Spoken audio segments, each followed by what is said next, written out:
Hello. All right, hello stream.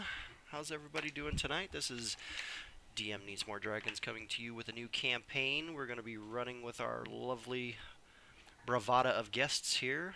Uh, we're going to be titled The Breath of Silence. We are running a D&D 5e campaign. And I'm going to have everybody just go ahead and quickly introduce themselves if you would, starting with Mr. Troy Hi, I'm Troy. I'm playing Joria of the Hammer. She's a wood elf monk. and Saberos, Hello, I'm Jiraxis playing Cerberus, and I am a druid. The elf persuasion. Mr. Seth. Yeah, I'm Seth, and I'm playing a Hill Dwarf Forge Cleric. Nice, nice, nice. Our bard from way out near Kansas. Yeah, but I'm in Missouri, because Kansas, come on. I'm Matthew. I'm a dwarven bard named Dobrim. Dobrim. And guys, do forgive me. It will take me a day or two to pronounce your names correctly and get them correctly. And last but not least, all the way from the Ohio, Mr. Brady. I'm Brady or Braveshine, and I'll be playing Mir Cathend, the Lizard Folk Battlemaster. Perfect. Excellent, excellent. Well, guys, I would like to welcome you to the game. Thank you for taking time out of your evenings to come and play with me here in the dungeons. I guess what I'll do to just kind of go ahead and give this a little kick off, you all have already gotten the two handouts that had kind of some backstory about where we're at and that kind of stuff. But I'm just going to go ahead and read the one about the kingdom, and then we'll get started from there.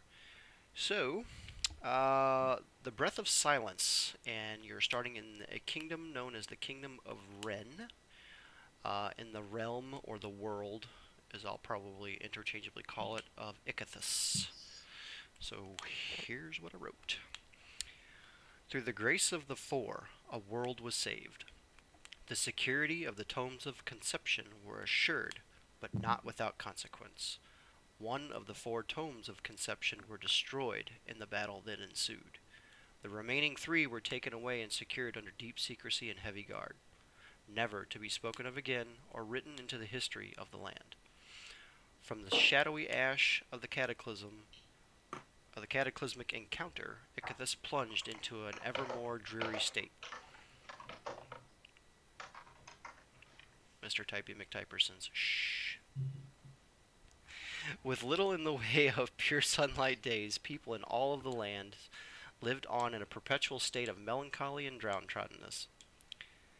The life's blood seemingly let from its body. The world wept tears of rain and snow for weeks at a time. Hardy are those who have lived on from that time 1,500 years ago. Generations of humans, elves, dwarves, gnomes, halflings, and many others to a lesser degree have managed a substantial and meaningful life. One such kingdom, amongst the continents of Icathus, be the kingdom of Ren. Ren, a sprawling and vast kingdom laden with soaring mountains, grand valleys that stretch as far as the eye can see and beyond. Plains where once crops and farms thrived, now get by with mediocre success. Large is the kingdom they call the Dwarven Jubilee.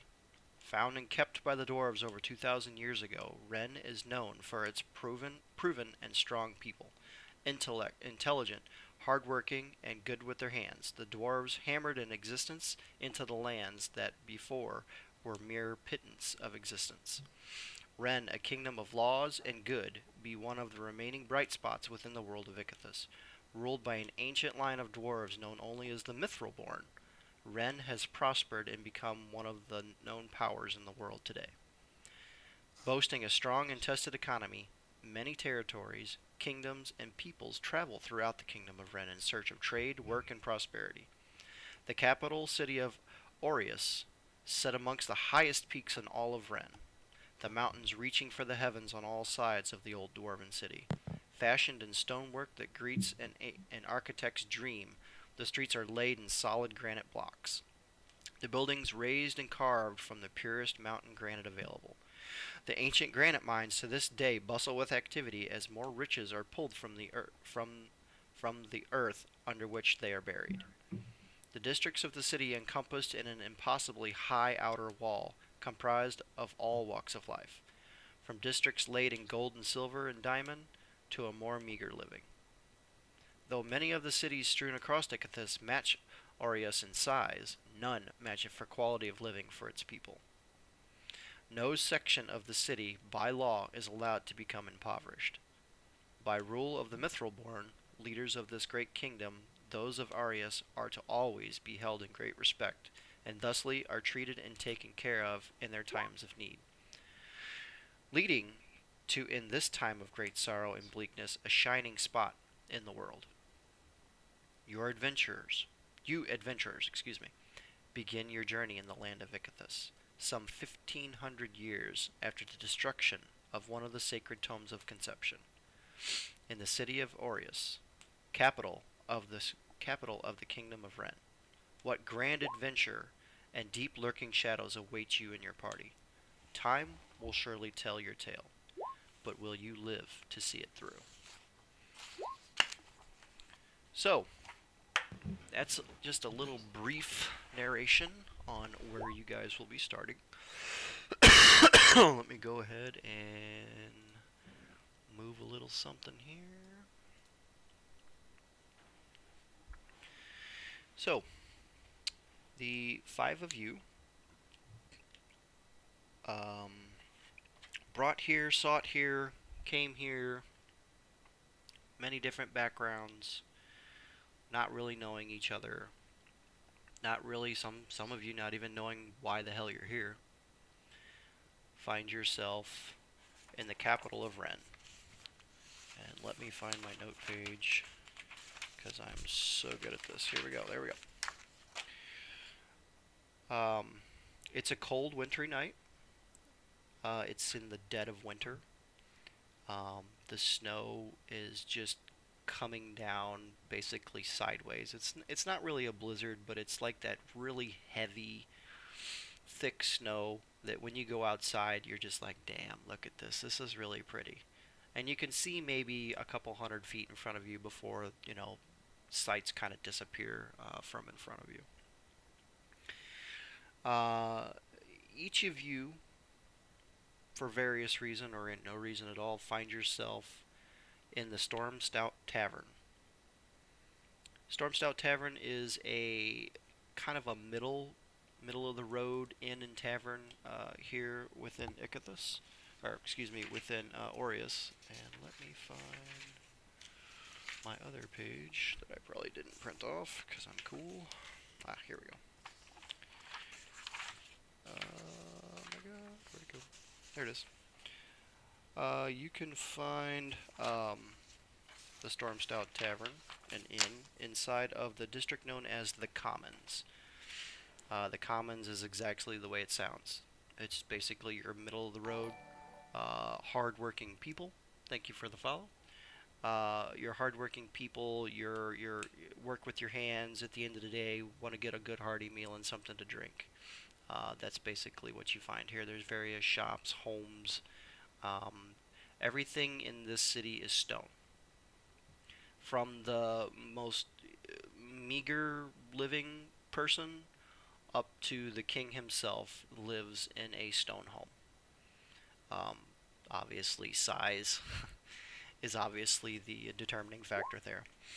But I'm going to open the game with the 5 of you as you see fit, finding your way to the Storm Stout Tavern. Whoever would like to lead it off, by all means. Don't all jump at once. Well, I obviously just got done playing a little gig. It's tough doing the work, but I Dobrim finished up my gig, collected my pay, and I'm ready for the meal and the whiskey that the innkeep promised. Oh, aye, Dobrim! Come on over here for me, would you, lad? Absolutely. Aye, hot damn, that was a great song you sang there at the last. Oh, thank you. So good, so good. Now, This one my father taught me. how much do I owe you? I seem to have forgotten how much. Oh, I think it was just a pittance, 10 Uh, silver was it for the yes, evening? yes. That's All what right, you all right. promised me, but most importantly, I really like that meat and whiskey you promised. Aye, all right. Hold on. Marge, 10 silver and anything the boy wants. So you see the innkeeper, Grizzly McBale. Grizzly McBale, middle-aged dwarven man, red fire engine red beard, brought down into a nice kind of a knot down in the front, and you see it's kind of tied off at the bottom with these two. Almost like a golden hair tie, but it's got like little kegs on either side of it, and it's just really intricately woven into the bottom of his beard. He's wearing just a basic kind of a brown and tan, kind of a working, kind of a barkeep outfit. He's got kind of a canvas style apron kind of over the front. He's got a bar rag thrown over his shoulder with, various stains on it from wiping down the counters and that kind of stuff. And he kind of disappears back around the counter. You see his wait staff come out, and they hand you your stuff. Yes, Doran, here you go. Here's your 10 silver. And if you go right over there and have a seat, you can get your food and your alcohol. Great, I really appreciate it, Marge. You're so welcome. Thank you. You did a wonderful job. Oh, Marge, Yes. how's the family? So wonderful. Oh, they're doing so good. I don't see them very often. I work a lot, so I gotta make my money, earn my living, earn my keep. But everybody seems to be doing well. Oh, that's great. Yeah. So enjoy your stay. You don't need to hear tales from me. Enjoy the fire. Enjoy the food. Thank you so much for playing for us tonight, Dobro. Absolutely.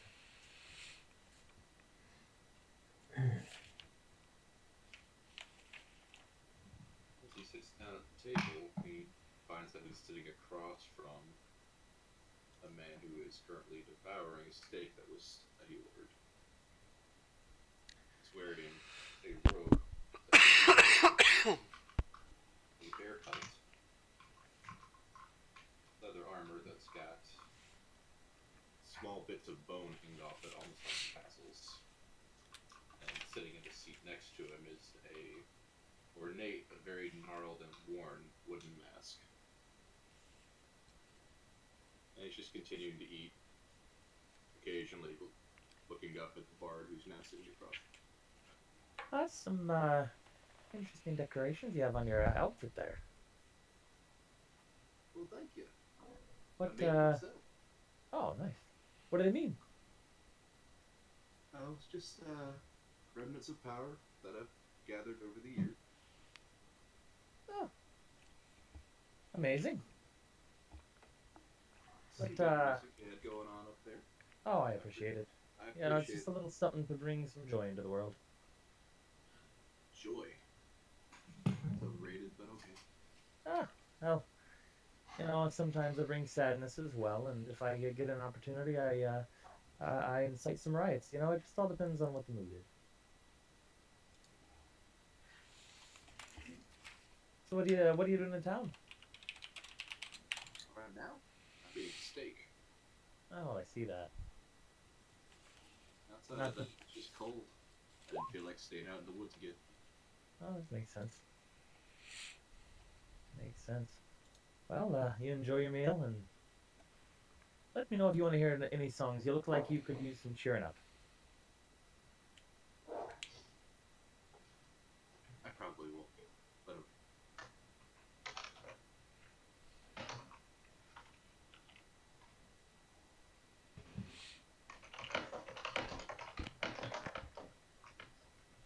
continues to pat on his awkwardly rare steak. Marge, would you mind another whiskey, please? Oh, most definitely. And you see her behind the bar, and she kind of goes down and goes to the cask, and she collects your mug. She waddles her way back around the thing, and she cracks it open and pours a nice big swig of it, closes it off, brings it back. She sets it down in front of you, and she also brings you your plate of your fine meats and potatoes and different vegetables kind of mixed in with it. I'm gonna go The ahead smell and, just hits you in the face, and you're just like, oh god, this is like the warmest, best meal you've smelled in probably days. oh, Marge, I appreciate you bringing this to me. It's for the little ones. Oh, And thank I you. hand her 1 silver. And she kind of looks at it and she goes, "I thank you very much, sir. Thank you, thank you." She takes it and she kind of pulls open and she kind of stuffs it in her bra. Grabs her bar rag, throws it over her shoulder, and she turns around and goes back and starts taking care of some patrons down the bar.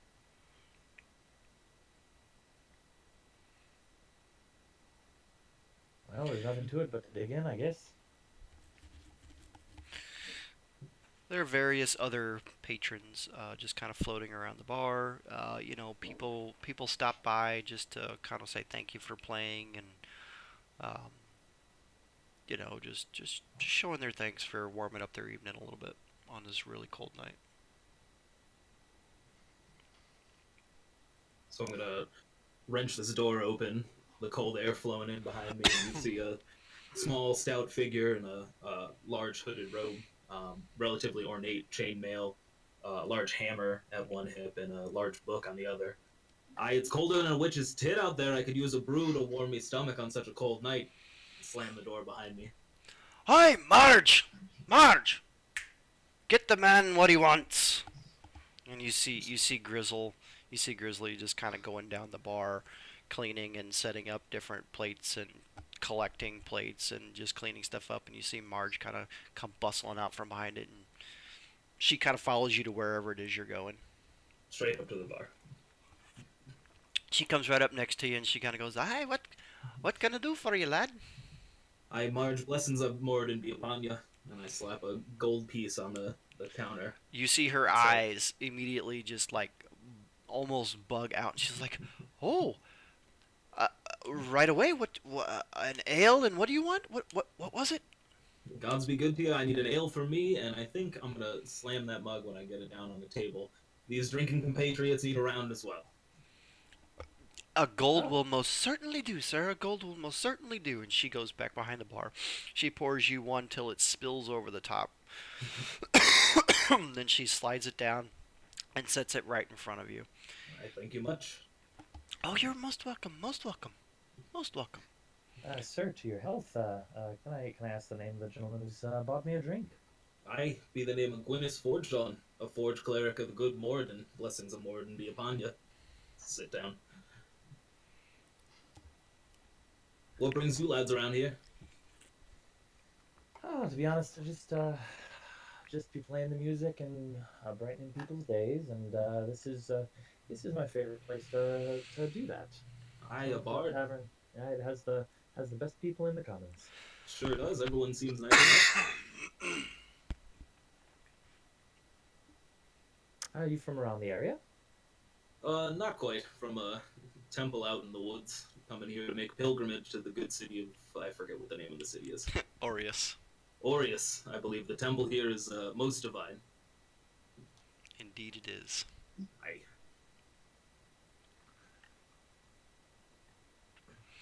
I'm gonna shoot back that entire beer at once. Nice. And ask for another. Marge quickly comes out to the table and asks Cerberus and Dobrim if they need another drink or anything else while she's here. No, I appreciate it, Marge. I probably oughtn't to have any more. Might as well. I probably won't be going anywhere tonight. It's still too cold. And what were you drinking, sir? Whatever this guy next to me's having. All right, perfect. I'll be right back. And she goes back behind the counter and rustles up some more drinks. And she also pauses for a minute, goes back to the back of the kitchen, and comes back.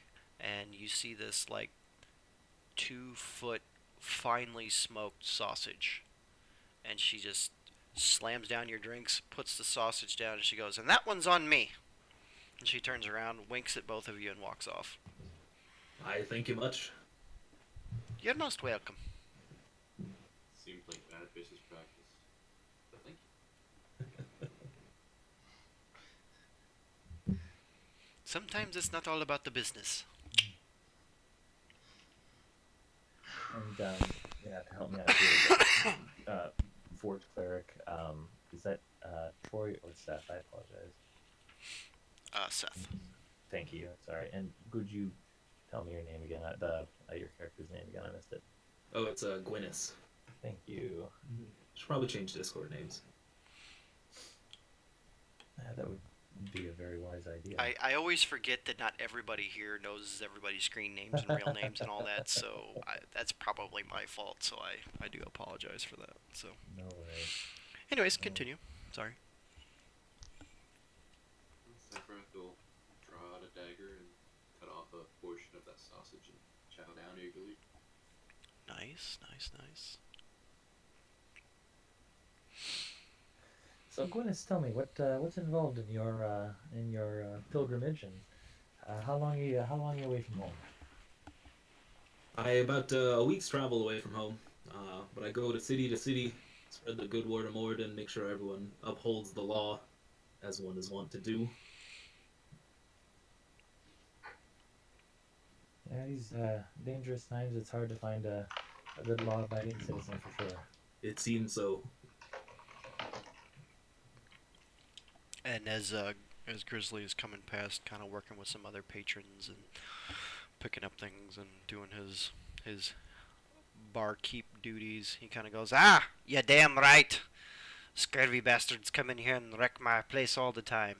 It's nice to have some good paying, sensible patrons."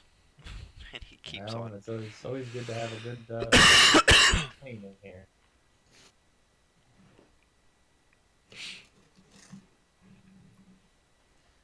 So, I'm kind of a traveler myself, and as much as I love Aureus here, I'm actually looking to branch out a bit and find some more places to play. Do you mind having a companion on your trip? You can I tell me all certainly about will. Morden. Yeah, I could hear some of your songs on the way there. Hey, I actually don't know good. where we're going, but there.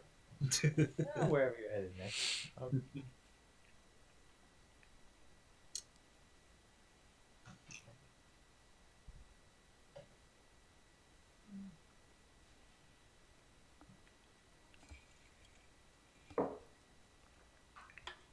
As we sit awaiting the arrival of our other two compatriots.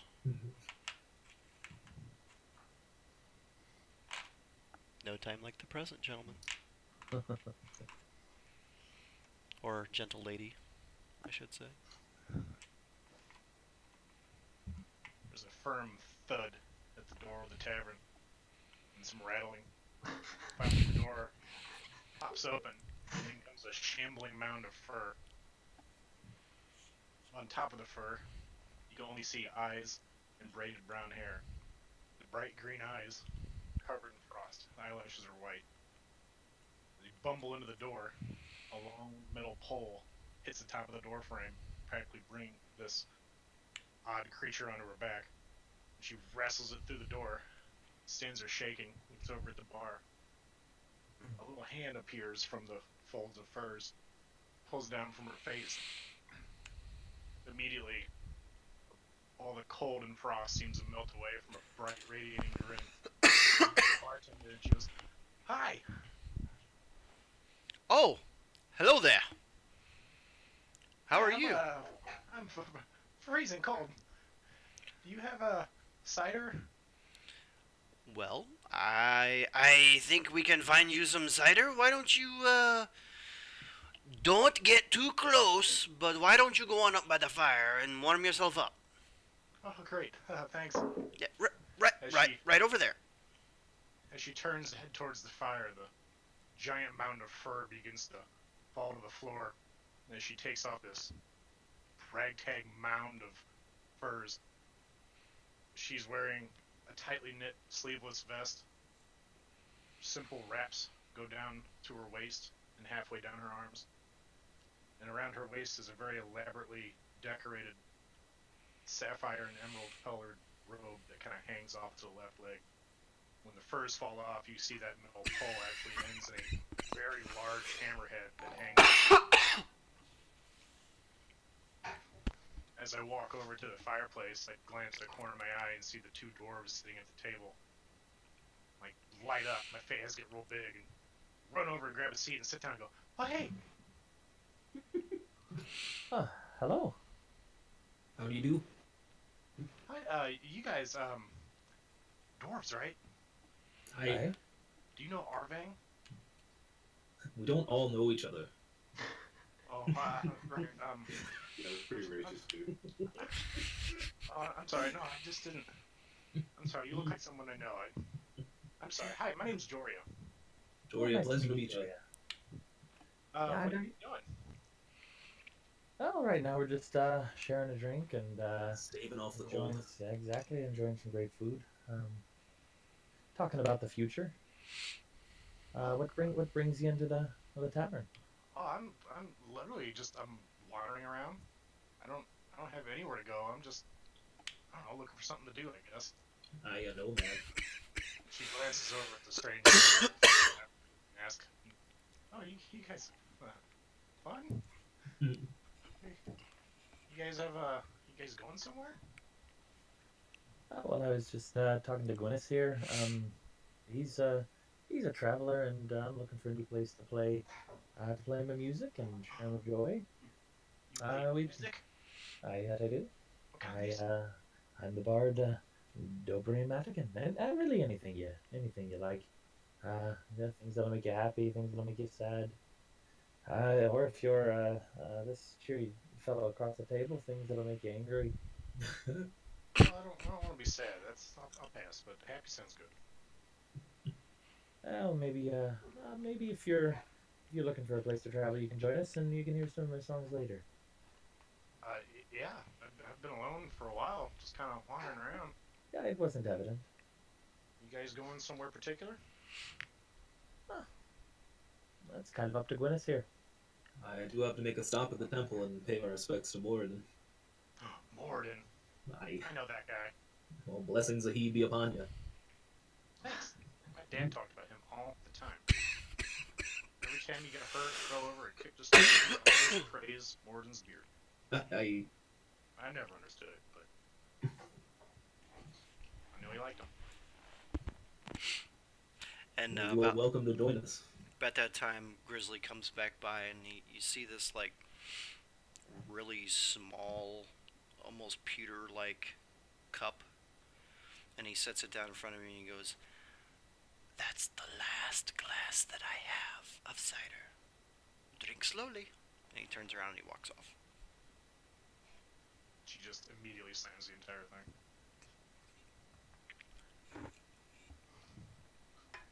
You just see him shake his head as he continues back towards the bar. Doesn't turn around and say anything. Just kind of goes on his way. I a gal after my own heart. I raise my glass. I raise mine. Empty. That's what's going on in here. Without the great Mir Cathend. Where's my glass? Oh, well, have you And talked to the Grizzly? folk bursts through the door and looks looks directly at you guys with your glasses in the air. It's like, I'm gonna need some of that. You see Grizzly. He's like, "Oh, more patrons! Great, great! All right, Marge, more drinks, more drinks!" And B&Z already knows what they were drinking. She just brings you out another glass of that and slams it down on the table in front of you and goes, eat up, enjoy, have fun. We're here to serve."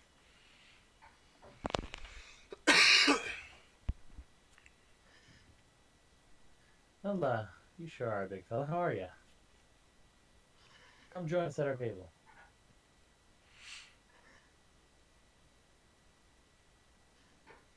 You may join me at this table, but I will sit here, and you may join me. Well, look at it as you will. What's your name? My name's Mir Cathend. Haven't you heard of me? No, sorry. He looks awestruck at you. Really? Why has no one in this town ever heard of the great Mir Cathend? I meet a lot of people. I don't really pay attention. You might ask one of these other blokes. You have you heard of me? Not a name I've heard. And you, lass, have you heard of me? Trembling and pale, Joria is staring at this large creature standing before her. She has two small metal slivers in each hand, held behind her head, going, "What? What are Finding you?" it more intimidating by the fact that I have bone weapons everywhere. I'll glance on either side of me to the other people at the table and go, is this a monster? Oh, be careful, lass, how you talk about people. It's just one of the lizard folk. Just one of the lizard folk. I am the great Merrick Vent, master artisan. Can't Our- say our that literally lizards- what I had to do. Excuse me. I'm sorry. I didn't know lizards were also people. I thought lizards were small or were creatures. I'm sorry. She puts the two metal slivers back into her little bandolier that she has stitched into her robe. Or tunic, rather. Merrick looks dejectedly at his glass and starts checking.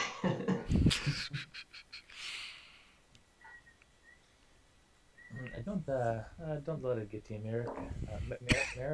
Merrick, right? Merrick, Merrick, right, yes. I'll get it right one of these days. Don't let it get to you. We'll learn who you are soon enough. If you're a patron of the tavern, you're a friend of ours. Indeed. But, what brings you into the tavern, Merrick, other than a stout drink? don't quite know. I just sort of woke up here and I seem quite far from home. Which might be why nobody's ever heard of me. Reasonable. You hear Grizzle pipe up from the background. Ain't never stopped anybody from drinking in this tavern before. I raise my glass to him. You see him lift up this little bitty tiny cup. Just this little bitty, and he kind of goes like this, and he goes, and you see his face turn beet red for just a minute, and he kind of shakes his head, and then he goes back to doing what he was doing.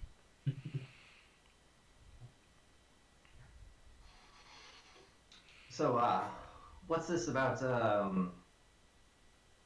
people, going places? Is that what I heard? Well, you know, we met here, we shared a drink together, and we decided, Gwyneth and I and Joria decided to come along with, that we might go on a little adventure, and meet this, Moradin fellow, the god, I assume. I'm sure Gwyneth will tell us all about him. What's a Not- Meriden? Moradin, I might correct you, but Moradin is the god of all stone and the creation of dwarves. And he's got a beard, he's great. Quite a beard. I agree. Well, Raise I'm my sure we'll glass. have plenty of time to get to know him. One gets to know Moradin by upholding his tenets and being a good person. What is a tenant? Does it live here? Well, son, a tenant is an idea. I don't have a good Scottish accent, I'm sorry. A tenant, something a god believes. People that believe in the god follow along with it. Mm. It's an abstract concept. So Yeah. you sacrifice things to it? Is that how that works? Just bits of metal. Nothing like a Bits of blood metal. sacrifice. But I know there are some gods that do. Thankfully not my mural. It's so My, strange. So do you lizard folk not have any gods? Well, not really. I couldn't really tell you what a god is, but we do live off the land, and we have a tribal system. We just kind of do what we're told, or in my case, they do what I tell them. Hmm. Interesting. About this So I time. guess you could say I'm one of these gods that you're talking about. I I guess you could say that. About this time, Grizzly comes from out behind the bar again, and about the time you make the "yeah, well, I guess I'm a god" comment, he comes right on up to you and he kind of slaps you in the back a little bit, and he goes, "Aye, so it would seem as though you have possibly put together a little bit of a band of people here. Are you interested in some work?" I mean, I was just sitting here and everyone came to sit at my table. My table. Fair enough, friend, fair enough. But Set I- other tables at this tavern. I seem to have you know that ale that you're drinking there, and your fine drinks, your fine drinks, right? And your food. I seem to be missing a shipment or two here in the last few days. I was mighty curious if the five of you wouldn't mind going and seeing if you could figure out where my supplies have gone. Because I've only got a few more days of ale. And I tell you what, there's a little bit of coin in it for you. And anytime the five of you come back into Aureus and come see me here at the Storm Stout, you stay and eat for free. Well, you didn't have to convince me, but that'll do it. I'm 100% in. Can't speak for the rest of these folks, but I'm in. Free room on board? Yeah, I'll take it. Who needs to be killed? Well, I'm not exactly sure. They go by the name of the Bleeding Forge. Hmm. Kind of a local group of thugs and bandits. They pilfer different caravans coming from Lurie and Sangorn and Mist Peak and regions beyond, coming here to the capital. There's a particular brewery in Lurie that's right there on the river, and they make the finest ale, some of which you're drinking right now. But I seem to be missing about 4 or 5 kegs of it, which should last me a couple weeks. If I don't get that shipment, I'm as good as done. My patrons here love that stuff. And they'll go down the street to another inn or tavern that has a better supply of it, and, well, I'll be out of business. I'll be out of coin. Me and the missus here. Be a damn shame. Now, Grizzly, are you sure it's these Bleating Forge folk? Or could it be someone else? I mean, it definitely could be someone else, but that's who I'd shake a stick at. That's where I'd start looking, but you know, you could poke around town, maybe ask some people. I will tell you that the caravans usually depart in the morning, right about sunup, and they usually arrive in the evening about sundown. Lurie is about 2 days travel from here, roughly 2.5 days to the northeast by caravan, anyways.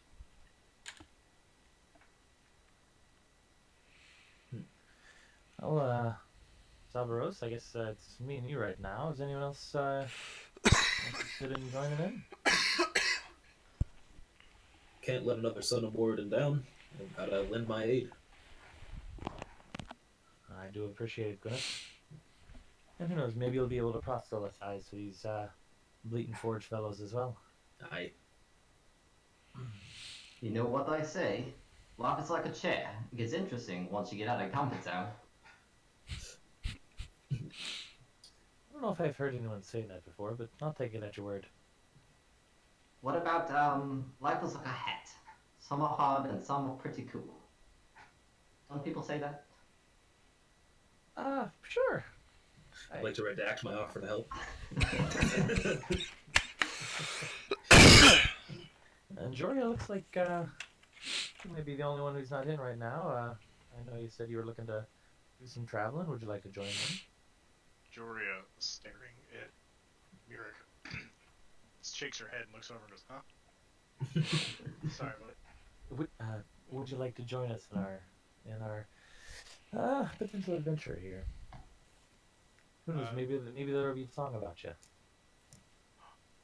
really? It could be. Oh yeah. Well, where are we going? Did I you wasn't hear listening. any of There's it? a lizard guy over here. Have you seen him? Right. Um, He's got scales.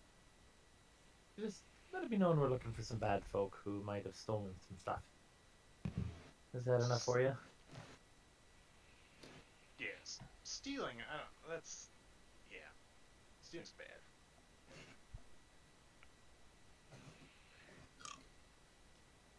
Wait, Alright, so so what time is it in the day then? It's Tony? evening time. It's probably going on about 7 or 8 o'clock. I mean, you finished up playing. You've probably started at 8 o'clock. It's probably okay. So it's probably more like 9:30, 9:30, 10ish, something like that in the evening.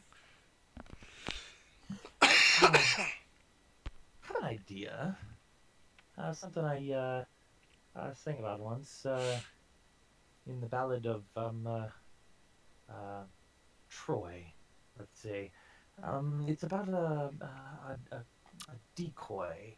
I thought maybe, Grizzly, if you've got any extra empty barrels, we might be able to create a fake caravan in the morning and leave when the rest of them do, and see if we might not be able to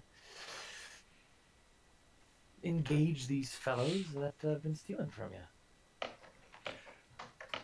Why, I think that's a mighty fine idea. Tell you what. You all set in for the evening. Drink as much as you want. Eat as much as you want. And I'll set those barrels out back for you, right out back the kitchen door there. And you just pick them on up in the morning, and you take them right on with you. Okay? That sounds great. I don't know about these other folk, but I don't have any horses. Well, there is a stables here in town. If you give them my name, I'm sure that they would be mighty kind to you and give you a good deal on some horses. If I could just find the name, it is the Mountain Goat Stables.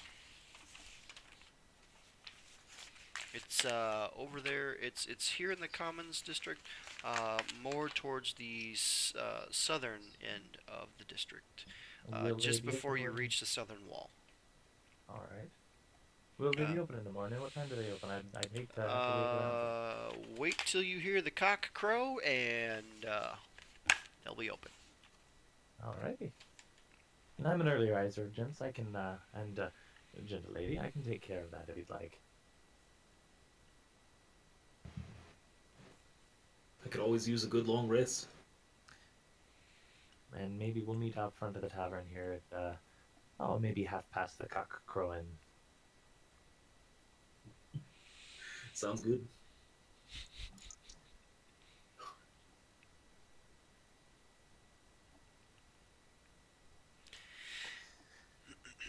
I'm gonna head off to bed. Good night, everyone, and we'll see you bright and early. I guess I still have a huge sausage to devour here. It's probably cold at this point. Cerberus has just been Destroying it. it. Alright.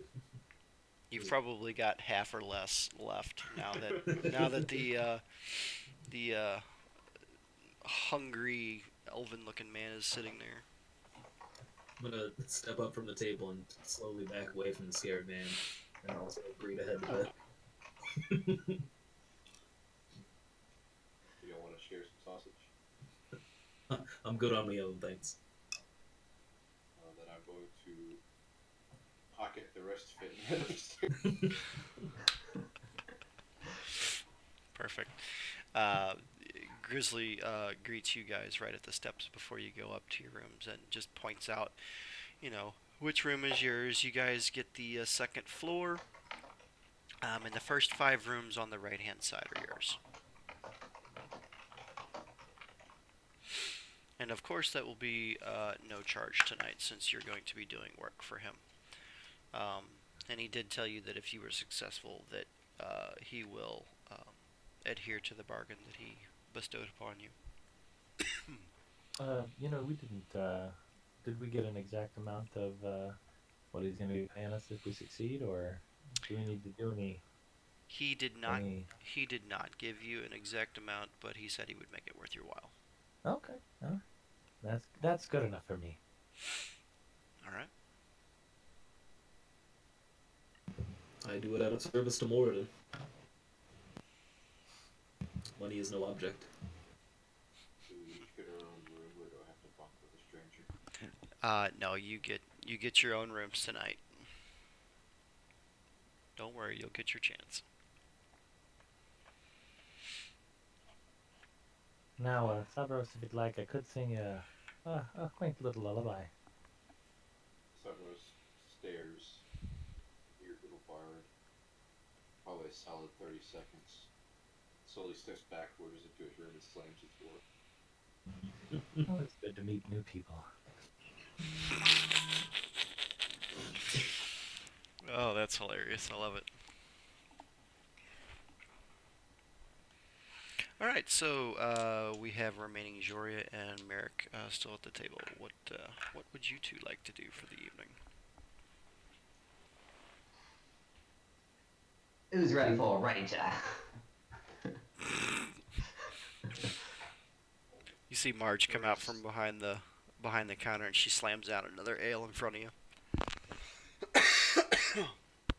I chug it triumphantly. Morty, Brady, go ahead and roll me a Constitution saving throw, please. Yeah. And Joria, would you like to continue at the table? 13. 13. All right.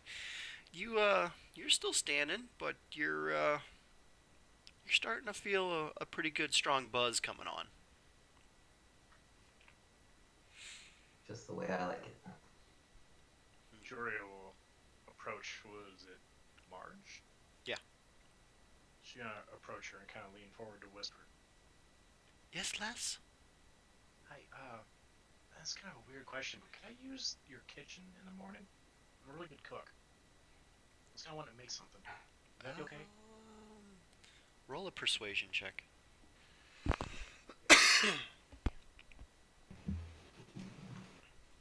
Plus, Let's see. You are over here. Plus 1. 17. 17. All right. She kind of gives you a longing look, and she goes, all right. You can come down when you hear the pots a clanging and a banging in the morning, okay? Oh, great, thanks. Okay, no problem. She skips off towards her room. All right, perfect. Merrick, you still drinking, or are you going to bed? Nada. She brings out another one, slams it in front of you. Roll another Constitution saving throw, please. 16.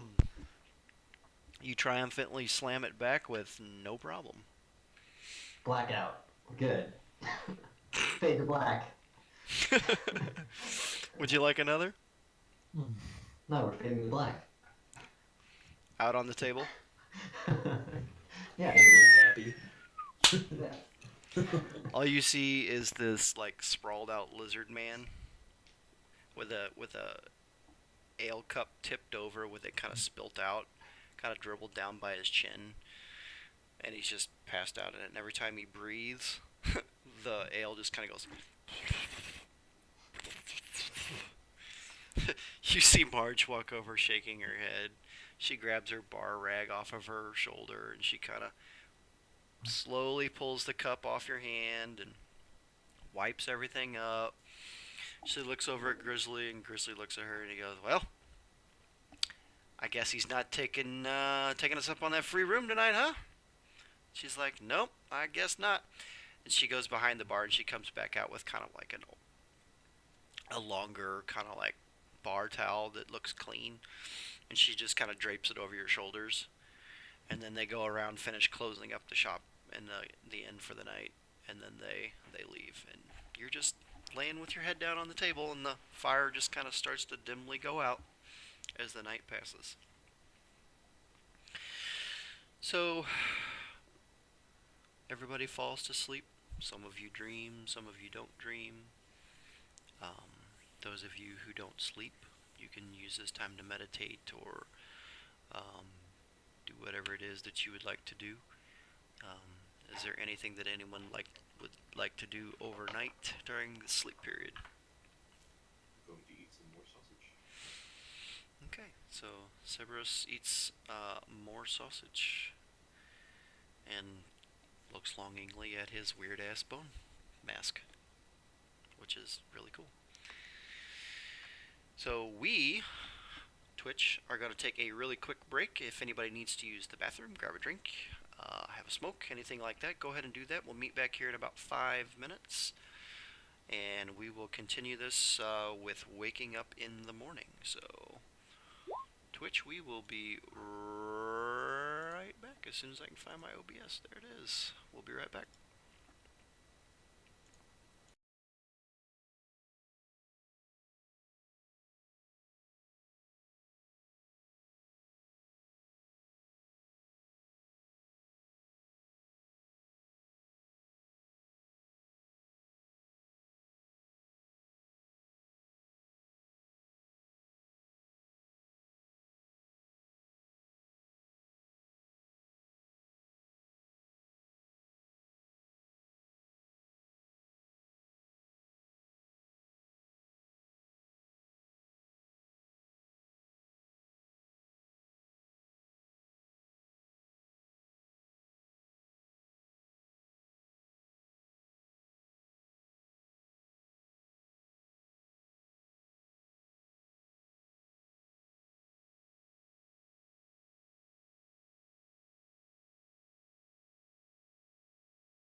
right, hello Twitch. We are back. Took a little break. Got everybody all riled up and ready to go. Merrick, So loud right now. I know, right? Wow. Merrick, Yes. while you are face down on the table, everybody is long since either gone to bed or gone to their room for meditation or whatever their nightly ritual is. You start to see some flashes in your mind while you're passed out on the table. You see flashes of your family. You see flashes of your homeland. And you remember a lot of the good times that you had there. And you remember everyone laughed at your jokes. Everyone praised Merrick Kethen, the great Merrick Kethen. Everybody knows who Merrick Kethen is. And then all of a sudden, everything kind of turns to red. And then to orange. And then you hear some screaming. And you're very confused. And you're not sure what this is, and you're running. And you're running. And you come upon a road. And the next thing you know, you're laying in a ditch looking up at the sky, and you see embers floating over your head like fireflies in the night sky. And you see wisps and trails of smoke coming up from over top of you. And all that screaming and crying slowly starts to fade. And then you black out. And then all of a sudden, you hear a voice, very softly. Don't worry. Everything will be just fine. And then, your dream's over.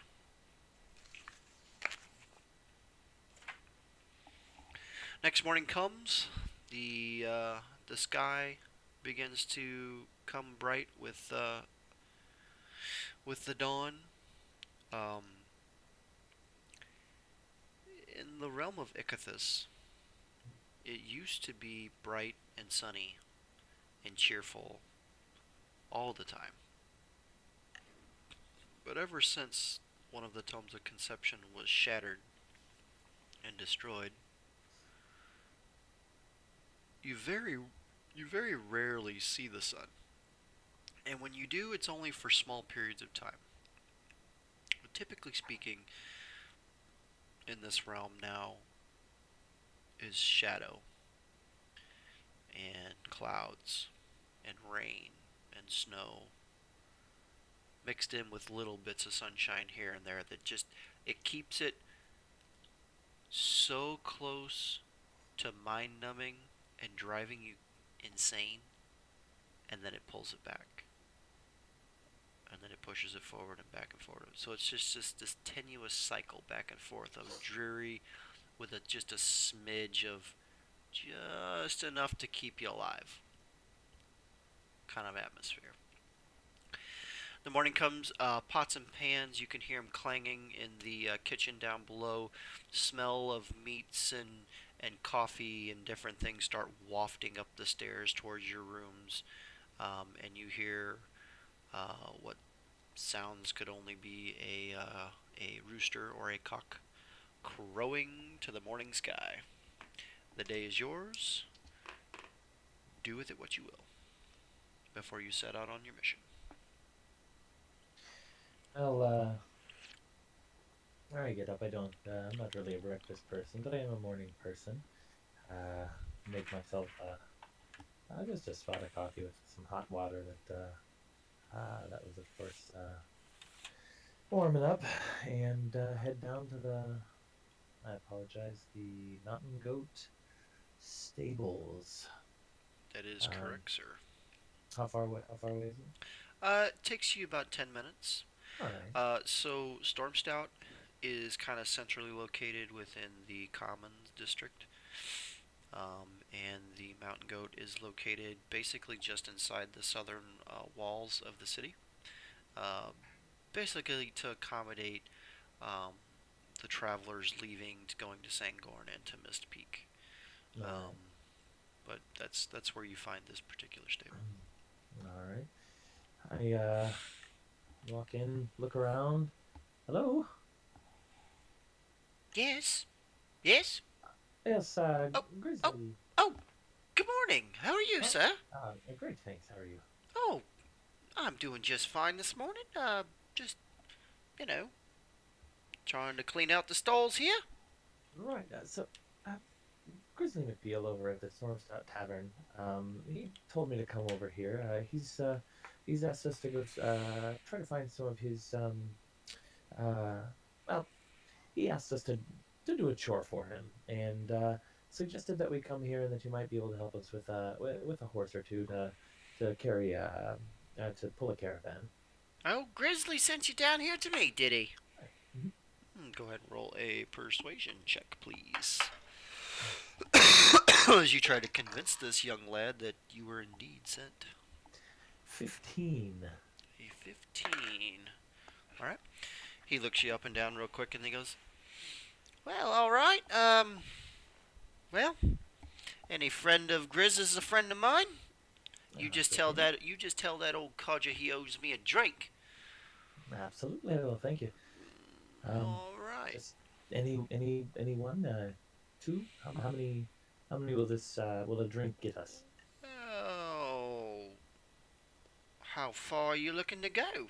How many days you gonna be gone? These horses are very expensive, you know. Sure.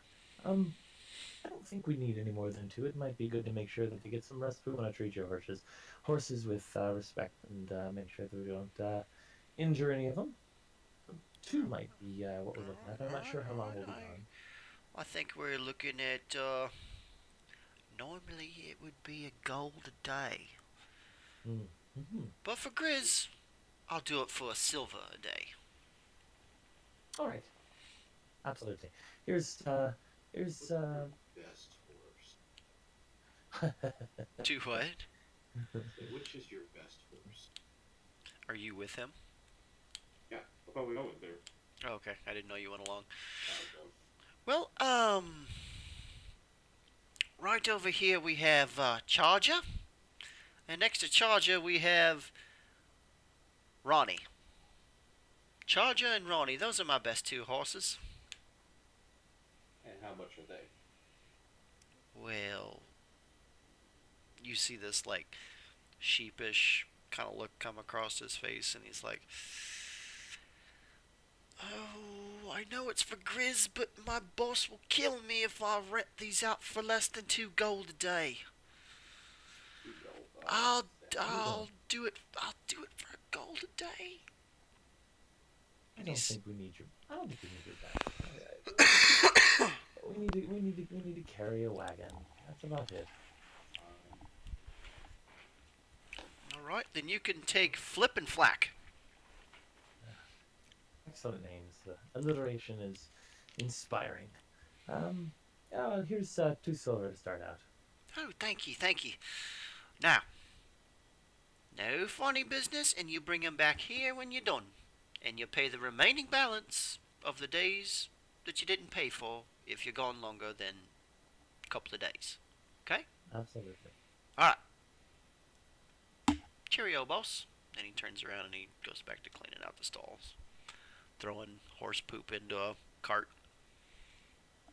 You see a little gnome running around with like this little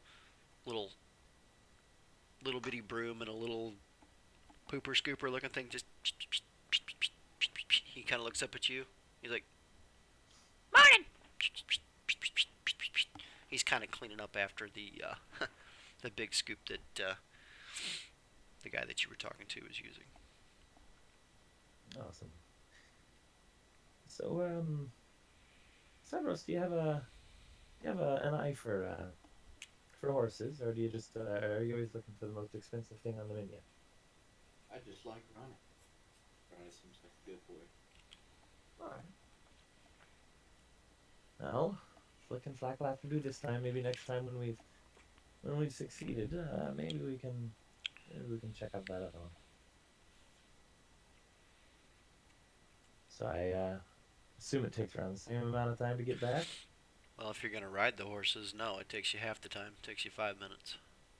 Basically, a horse in my game's gonna cut whatever travel you're doing in half. Okay. Well, ride 'em it is. Okay, it's easy enough. They're pretty easy. You Well, know so I what? guess in the No. question- You I know guess what? in the No, no, question- no, no, no, no, no, no. Roll me an animal handling check, both of you. Which dice would that be? Roll a d20 and Okay. add, if you go to your character sheet, Dobrum, your animal handling gets a +3, so it's a d20 and then add 3 to it. Okay, so then the question. What do you want? The question is did all 5 of us go there, or was it me and Sabros? It was just the 2 of you. Nobody Okay. else piped up. All right. I got 5. Good to know. 21. All right. So you see Cerberus jump up on his horse, kind of settle himself a little bit, and then Hyah! Off he goes. You try to get your foot in the stirrup to pull yourself up, and you get about halfway up. You grab the mane and start to pull yourself up. And what you didn't check was the straps that go underneath that tie it to the horse. There. Wasn't buckled, and the whole saddle turns this way and drops you on your head. Right onto the wow. ground. Are you going to leave the saddle laying on the ground? Oh no, I'll pick it up and put it back on and tighten it, and I'll walk. Thanks very much. Okay, so you take the 10 minutes back to the Storm Stout. 100. And Sabros is basically just sitting there waiting for you when you get there. Like, I'll let you roleplay that. On the way, I actually want to cast Speak with Animals and speak to... Do I have Flack or do I have... You have Flack. Then I would like to speak to Flack. Alright, go ahead and cast your spell, sir. So, hey, Flack! Now, is there any kind of like... No, It just- you just I can do comprehend animals. Okay, very good. Yeah? Alright, so, here's the deal. Okay. How's the conditions down there at the stable? They take care of you at the beach that you use? Well, normally do alright. I ain't never talked to my master before. This is kind of weird. Yeah, well, you get used to it when you're with me, because it's kind of a thing. Alright. No, Tilly takes pretty good care of us. That little gnome fella, though, he's a little bit of a strange one, though. Strange how? He likes to try to, walk underneath and get a feel. Alright, and Don't- would you like something done about it? Don't really care for that too much. Would you like something done about that?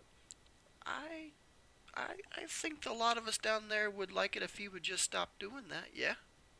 I could make that happen, but I may need something in return. Well, I mean, I'm speaking to you now, so that's kind of interesting. Alright, so if, how about this? How are these terms for you there, Frank? If I were to make the weird little gnome disappear, would you guys just all owe me? Oh, you cut out there. If I were to make the weird little gnome disappear, would you guys just owe me a favor? I think we could do that. Alright. You think you could speak for all of your brethren there at the stable? I think I could speak for everyone but Charger. Charger, why Charger? Does he enjoy it?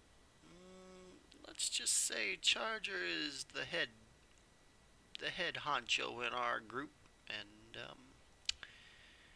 I just don't like crossing him. And he kind of puts his head down as he's walking.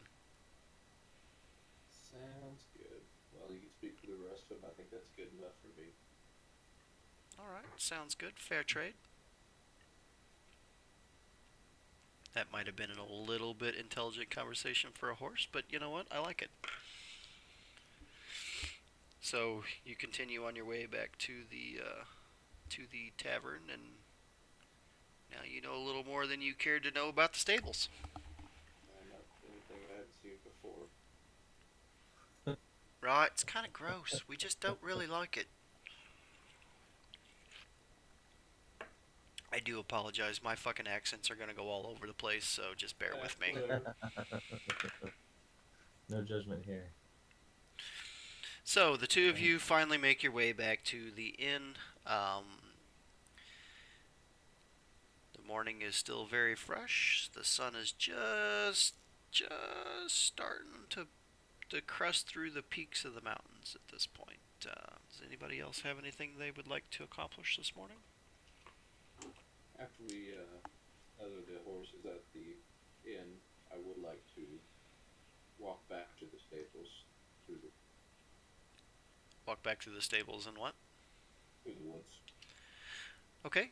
There's not really much in the way of woods here in the city. From where you are, you've been in town for a little bit, so you do know that there is a section of the city that does have trees and kind of almost like a foresty kind of feel to it. But it's on the far western side, right up next to the wall. And let me goes by the name of the Wandering Ways. But you would go well out of your way to go through there to go back to the stable. You would basically spend about a half hour Yeah, out of I'll your just way. walk back to it then. Okay, very good. Where are you going, Cyrus? I've just got some business to take care of. I'll be back in, let's say a half hour. Go ahead and roll a deception check for me if you would, please. It's not lying, but okay.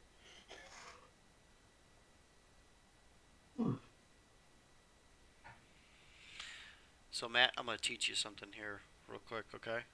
Absolutely. So even though 19. 19? Yeah. Okay, cool. So basically, anytime your character would feel like they want to know whether somebody's telling them the truth or not, it's what is it? It's deception versus insight. Okay, so Not he lying, though. he would roll. I know, but I'm just teaching point here. He would roll deception. You would roll an insight. Whoever gets the higher score, basically, you figure out he's either lying or not lying, or he fools you. Basically, that's how that works, okay? Alright, so that would be a 10 plus 3. So 13. So he rolled a 19, you got a 13, so he's, as far as you know, he's going to take care of some kind of business. Sure. Oh, see you back at the end. If you want to switch over to someone else, we can do my little thing later. Okay, that's I'm fine. still passed out on the table. Yep, Like a bob. absolutely. Rolling it, face strong. Jory, I know you said you had some things you'd like to do this morning. What is it that you wanted to accomplish? Yeah, I'll wait until everyone's back inside the common area of the tavern. Okay, so it'll be a little bit because Saros is not going to be there for a while. Okay, well, everyone. I'm assuming that's going to take time. Once everyone except Cyrus is back in the tavern, Okay, that's fine. I'll. So I this- don't. I'm kind of a morning person. I don't mind waking up Merrick here. I'll try to shake Merrick awake here. Merrick, lad, how you doing? Merrick? Crikey, you actually get up on the sparrow's fart? I don't even know what that means. Yes, it's near time to leave, and I assumed you might want to get some coffee and some breakfast this morning. Maybe freshen yourself up. Oh, too right. My mouth's drier than an un's nasty.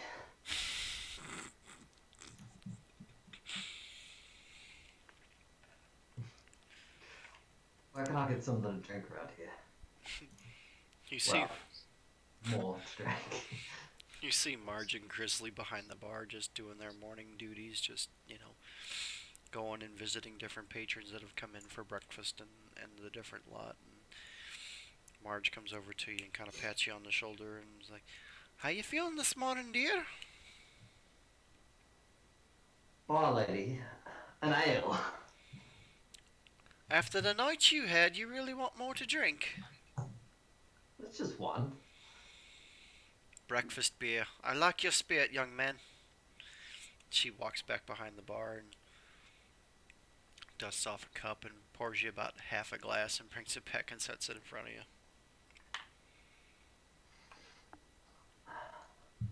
Ah yes, my morning suck at the sauce.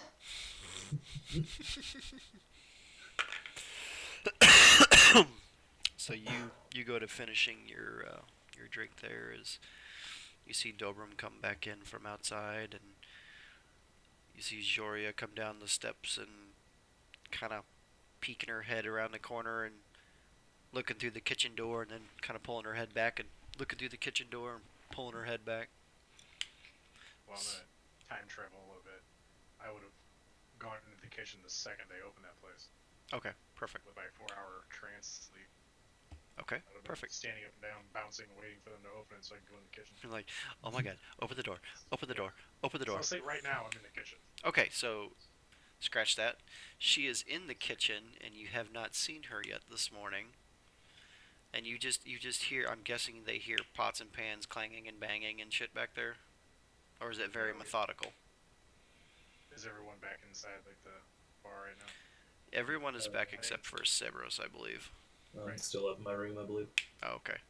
Yeah, so I'm gonna hit my Warhammer with my Blessing of the Forge post long rest for a +1 to AC until the next long rest. Okay. I've made a note of. Okay. And then I'll sidle down the stairs and join our near drunk friend. Alrighty. Perpetually drunk friend, I think. I believe at this time everyone minus Cerberus is in the. Yeah. Okay. Joria bursts through the entryway from the kitchen, holding up a big round plate just stacked with yellow. She walks over to the bar and sits it down in front of everybody and goes, "How about eggs? I made eggs. You little lizard folk? You like eggs, right? Don't reptiles eat eggs?" I made it just myself. start grabbing handfuls of it and shoveling at my face. Joria is just beaming with pride. Andrea, that looks very nice. I'll have a small plate. I'm not Sure, really have a as much as you want. not really a breakfast person. Yeah, I'd like to quietly wave to Grizzle for plates and utensils. He kind of surveyed the land here, and he sees what's going on, and he goes back to the kitchen and grabs out a stack. Excuse me. He brings them, sets them down. There's forks and knives and stuff, and he just gives a little chuckle with a little laugh. He looks over at Joria. He walks over to you, Joria. He leans down real close and he goes, "Aye, lass, you can come cook in my kitchen anytime." Yes. And he Love to turns. cook. Good. Can I roll for the quality of eggs? Absolutely. Go ahead and roll a performance check, please. The proficiency with cook's utensils says DC 15, create a gourmet meal. DC 15. All right. Am I rolling performance for eggs? If you have a specific item that's for that, then just go ahead and roll the DC. Doesn't really give a bonus, but Go ahead and roll a D20 and add your proficiency then. sure. Oh, ooh boy. They're edible, but there's some kind of spice or something in them that was done with a very heavy hand. Whether it was salt or something, they're nigh not edible. So, Joria, lass, what do you put in this? This is some eggs I picked up, and Alright. a couple herbs I found. Some winter herbs that grow along the sides of the road. Oh, you just found him. You're serving us road orbs, herbs. Herbs are herbs. I think. It's all at the monastery. People usually like my cooking. You don't like it? Oh, It's I'm not really a breakfast person. okay. He's having the dingo's breakfast. Meanwhile, the Shayla's bottling of Bloodsworth here. You gotta use everything you have, mate. Yeah, I figured I don't ever have money or anything. I used to forage a lot outside the monastery. I Now I feel bad. made meals for my uncle a lot before he passed, but I'm glad it's not terrible. I'll try harder next time. And no, you did it with gusto, and that's all that matters. Thank you very much. Thanks. It'll keep us full, that's for sure. I'd like to move around the table to seem like I'm comforting Doria, but mostly getting away from the eggs. You may do so at your leisure, sir. Alright, so we will flash back over to Sabros, who's strolled his way back to the stables. Sabros, sorry. Just fucking. It's Leviosaurus. I'm gonna have to write it out S-A-H. Sabros. Sabro, but it's spelled like mighty. Sabros. I'm still not gonna get that right. So I'm approaching the stables. Who's there, right? Currently, you see, different travelers and townsfolk coming in and out of the stables doing their morning business. You see a couple of carts lashed up to the hitching posts out front, some of which are loaded down like a caravan style, a few of which are empty. Various horses and donkeys and different types of animals, just kind of mingling in and about. It's a basic morning congestion here. So it's a mixture of all kinds of people. You do see a couple of stable hands working. You see the gentleman from earlier. You haven't caught a glimpse of the gnome just yet. I will mill it out and see if the gnome's just hiding around a corner or under. Okay. So you kind of hang out for about 10 minutes or so. Go ahead and roll a perception for me.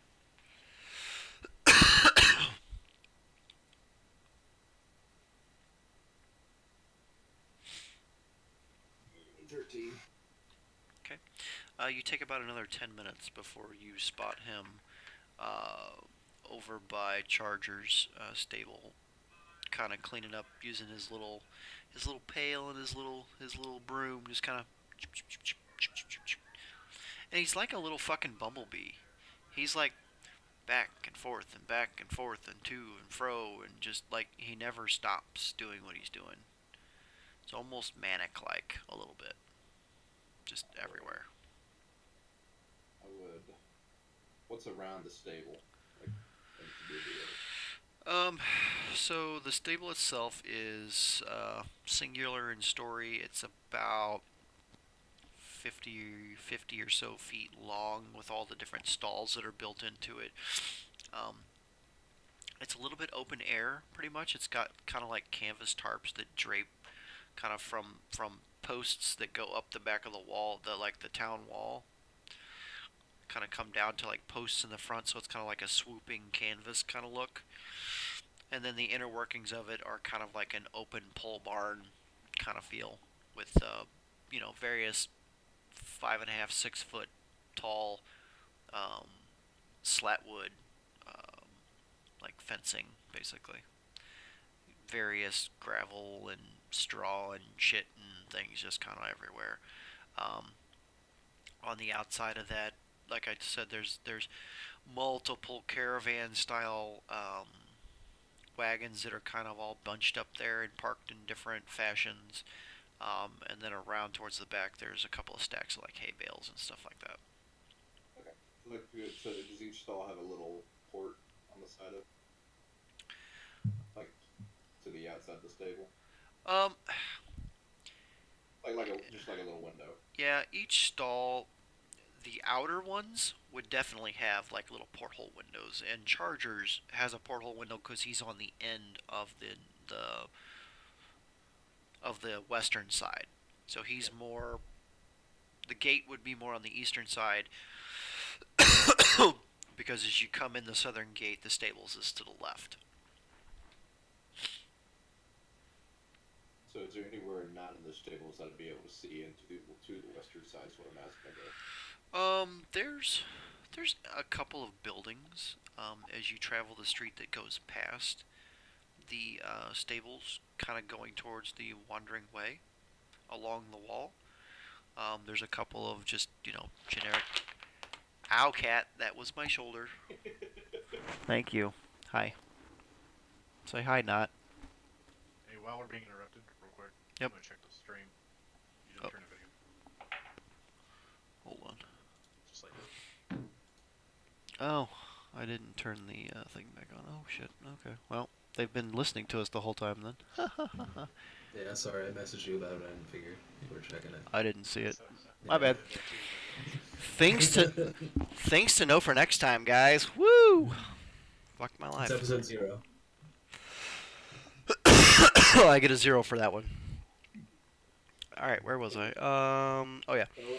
So there's different like generic buildings varying between 1 and 2 stories. They're all stone in structure. Have various facing windows, but you would imagine that there's a building or two with a window or a roof that you could peer down into the stable. So Definitely by rooftop. Oh, well then, fuck yeah. I will find a spot that I can stand where people should be able to see me within 30 feet of a rooftop. I'll Misty step my ass. So you want people to watch you Misty step up there? No, where they would not see you. Would not. Okay. Easy enough. You duck behind one of the caravan carts and you Misty step. That's a bonus action. Is that a spell slot or how does that work for you? That's once a day, or once per short rest day. Once per short rest. Okay. So you Misty step up onto the roof without any trouble, and you're hanging out on the roof. Slap my sexy little mask on and 'Kay. Just perch up there, waiting 'Kay. until I can see the furry little. About 5 minutes goes by, and you catch a glimpse of him kind of through Charger's porthole, and he's kind of at the end of his stall, rummaging around, like changing out the straw, pouring a little bit of feed in the trough right there. But whatever he's doing, he's within that porthole right now. I'd like to cast Moonbeam on him. Okay, go ahead and roll for your let me get your character sheet. How does that work for you? Because Correctly, he has to make a Constitution saving throw, campaign. and I'll tell you what my DC is. in a second. Sure. Cirrus View. Is Moonbeam in your list of spells? Yeah, Okay. it is repaired. Okay. That is a level 2 spell. 120 feet. You're within 120 feet. 2d10. Con save on. What's your DC? 13. 13. Alright. The stable gnome, who has no plus to his constitution, rolled a 12. So roll for damage, please. As you call forth this torrent of silvery moonlight out of the morning daylight through a porthole, smashing into a very small gnome-like creature. He takes 17 radiant damage. Um, so as you're sitting there and you kind of do your little, how do you want to do this? The dude's got like 12 hit points. So the air around him starts to heat up very, very fast. A pillar surrounding him gets brighter and brighter. He begins to scream and he just starts to wither away, falling down into a crumpled pile, effectively ash. As you complete the casting and the moonbeam goes forth and effectively incinerates this little creepy ass gnome, you see it hit the ground behind him, and it just kind of, and you see bits of straw and dirt and horse fecal matter and stuff just kind of scatter against the wall behind where he was standing, and all you see is this like little charred bits of gnome body kind of scattered up against the wall, and then all you hear are the screams from the people in the stables. Ah, get the guard! Alert the guard! Get the Arisian guard! You hear these bells and alarms going off throughout the city, and I'm casting Wild Shape and turning into a cat. okay, easy enough. I'm going to use my feline abilities to get off of this two-story rooftop without breaking my kneecaps. If you could go ahead and roll me an acrobatics or athletics check, whichever you would prefer. Because I do believe if you take, how much hit points does that little cat have? I'm pulling it up now. Probably not much. I don't know if it has the cat, but I'll find It's okay. I would say it's probably less than 10 hit points. Yeah. Probably more like 5. Yeah, I don't have a cat in this list, but I mean... That's okay. Go ahead and roll me whichever one you want, athletics or... that would be a nat 20. Alrighty. So after you incinerate this poor little gnome, Poor little gnome, don't you? Poor little gnome. You wisp yourself into a wonderful feline, and you basically just run down the wall, and Enemy style. and you just go gallivanting off back towards the storm stout with your tail just a wagging, just happy as you can be. People none the wiser. You can hear the alarms and people screaming and the neighing and the whinnying of the horses in the stable as you just make your way back to the tavern. Make my way back into the tavern, still as a cat. See what... As you crest through the door, Grizzly looks down at this feline coming in his doors. Oh! No! Shoot! You! Out! Get out! Get out of my tavern! Damn animals! I just stare blankly at him. He gets a broom, and he starts chasing you with it towards the door. I would like to avoid the room and continue into the room. Go ahead and... Hissing and yelling. roll me a dexterity check. To see if you can avoid the broom-swatting dwarf as he tries to shoo you out the door. Hit this nat 1 and die as a cat. Have you murdered a person? Rolled an 8. God damn. He rolled a 7. Are you kidding me? No. Oh my god, dice, come on. As he whiffs literally right across the top of your tail. Is there a closet I can run into? I mean, there's various nooks and crannies anywhere in this inn. There, you can underneath the bar. There's like a little hole next to the fireplace where the stonework kind of is pulled away from the wall a little bit. That's big enough for a cat to fit in. I mean, Jory's gonna take off running after it, going, "Oh, kitty!" I'm just gonna run upstairs. okay. So now Joria is chasing the cat up the steps. Oh, fuck. What is it for a person to catch a cat? As soon as I get to the top of the stairs, Acrobatics. like, out of sight, Animal handling. You know what? Out of my wild form. As soon as you get out of sight. Yeah, as soon as I get upstairs and out of sight. Okay. So I will say, just for sake of brevity, you break the plane above that, and she hasn't made it around the corner quite yet, and you bamf out of your cat-like form. I'll start walking back downstairs. You basically meet face to face in the middle of the steps. Oh, hi! Oh, did you see a cat? Where's the cat? It went into your room. Drea runs off to her room. Faith and Garth Sabaros, where have you been? I was just taking care of business. Taking care of business, eh? Yep. Well, it's about time to go. If you're gonna get breakfast, now's the time. It's okay. I had sausage. All right. I guess we're ready to go, except for Joria.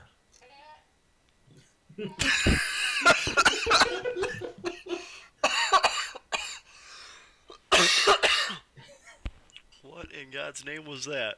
Sounded like a sheep. Right? Dejectedly, Joria comes back down the steps.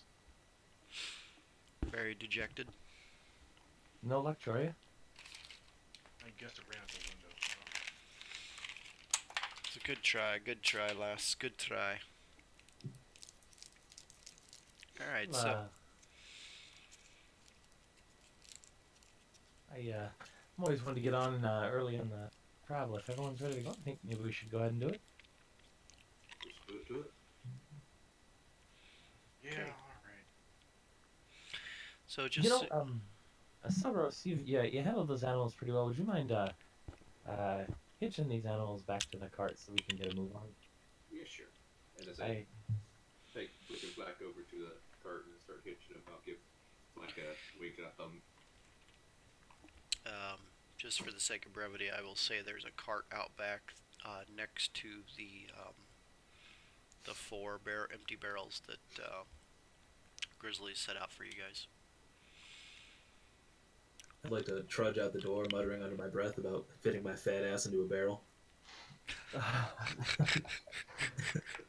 I don't think we'll be doing that. You're talking about the Ballad of the Hobbit, and I don't believe that we'll be doing that for this trip. Are we going inside the barrels? No, Oh, I thought this was like a sneak attack thing. I'm not getting inside a damn barrel. Fit my hammer in the barrel. I mean, if you wanna lounge in the barrel, you do your thing. But I'm not getting out of a damn barrel. They're gonna attack us regardless of whether we're in the barrel or not. I'm calling caravan shotgun.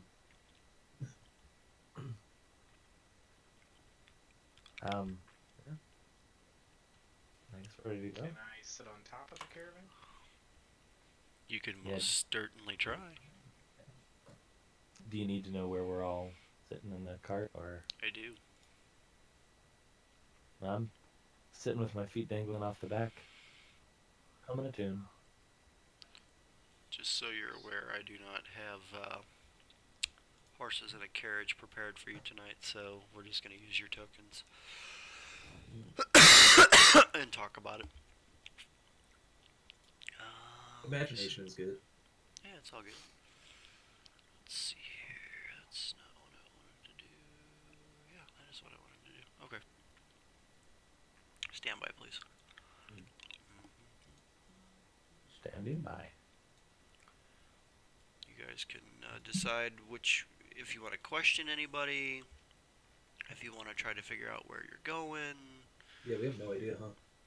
Yeah, you literally have horses, a cart, and some empty barrels. Well, you I thought- kind of had a plan, but But We didn't you didn't- say it was Yeah. the barrels from the brewery that you mentioned?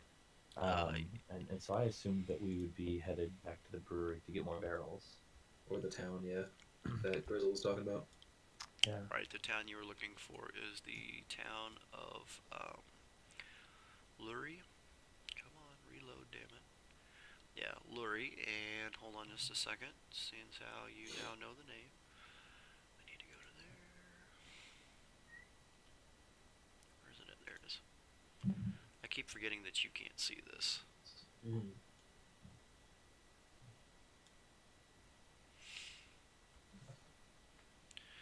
Over that away would be Lurie.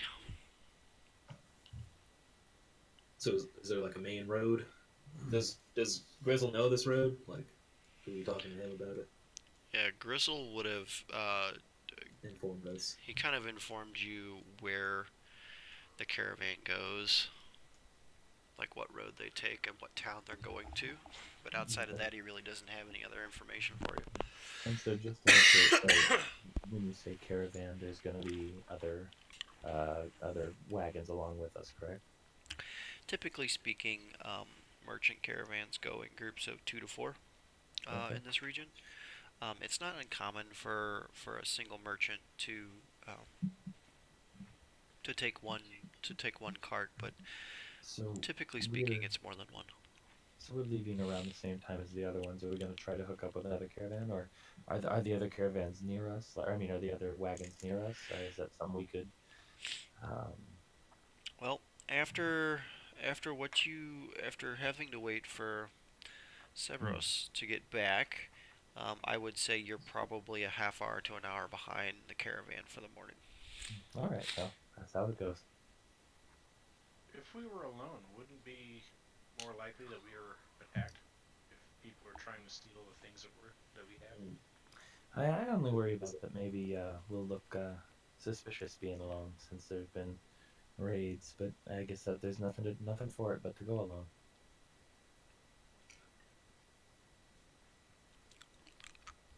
That is completely up to you and your group. Is this cart, is it pulled by 2 horses? It is, yes. I'm assuming it's the type of cart where the driver sits on the cart. That is also correct. I'm thinking Little House on the Prairie style. I would say similar, Sorry. similar to that without the like the canvas over the top. And of course, I meant the Ballad of Laura Ingalls. Right, right. Sweet Jesus. Who's this Jesus you talk of? Is he like Malala or Morden? He was Morden's brother. Ah. Hell of a guy. Faith and Bagara. He didn't have a beard though, so I heard. He's no god of mine. What was the name of the bandit group? The Bleeding Forge is the local known bandit group.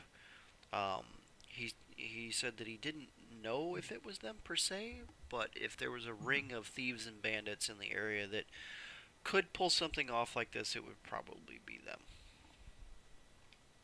Did we ever ask if they were human? Nope. What type of bandits they were? Nope. Okay. You did not.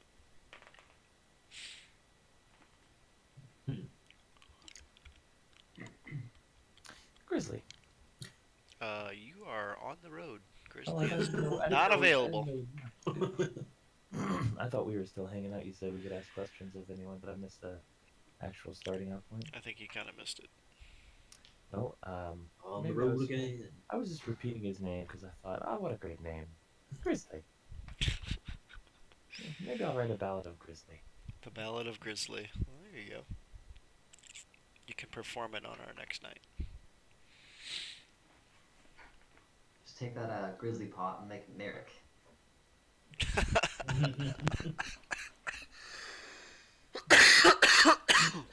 Merrick, you keep talking about yourself and how famous you are.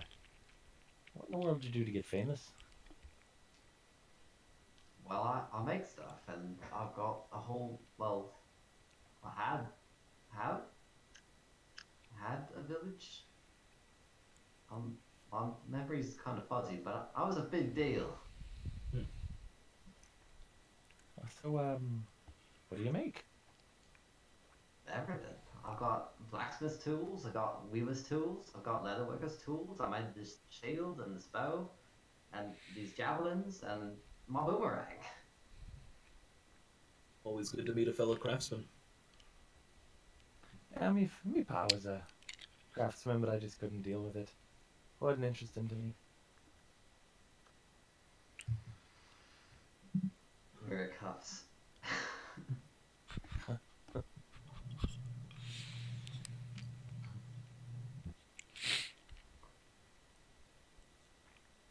So it's going on about mid-morning now. The sun is fully behind the clouds, but it's in the sky. Which direction was the group wanting to go? I'm gonna guess northeast. Well, young Padawan, I have to ask. I can't assume now, can I? We know which way northeast is, right? With a small bit of sun. Yeah, absolutely. Yeah, So you northeast. guys take off, and as you leave Aureus, you start to come down out of the mountains.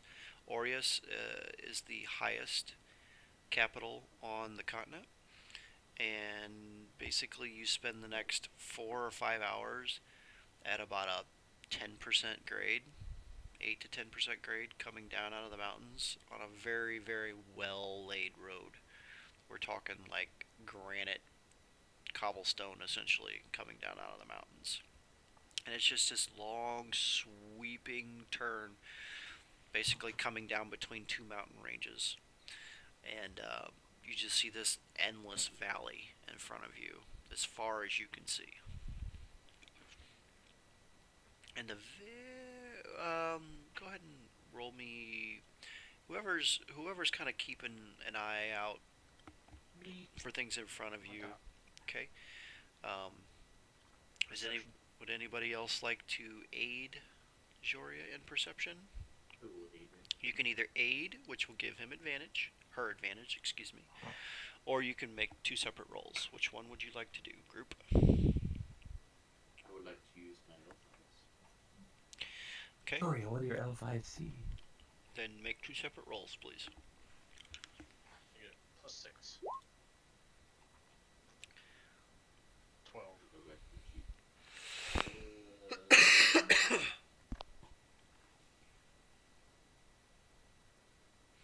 What was your roll, Cerberus? Non-nat 20. A non-natural? Okay, sorry. Unnatural. Unnatural. It's like, no, I got a joke. I'm gonna leave it go. Anyways, Joria, you look out in front of you, and you see the you see a bird. You see the grasses starting to grow a little bit, and you see the rocks and coming down into the valley, but you don't really see too much of anything. And then the bird flies by, and you're like, "Oh, bird, Jesus!" Sabros, you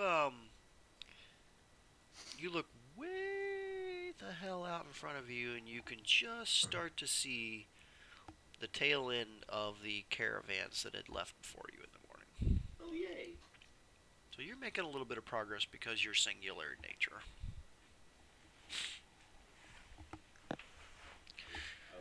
I'll let gang know. Alright.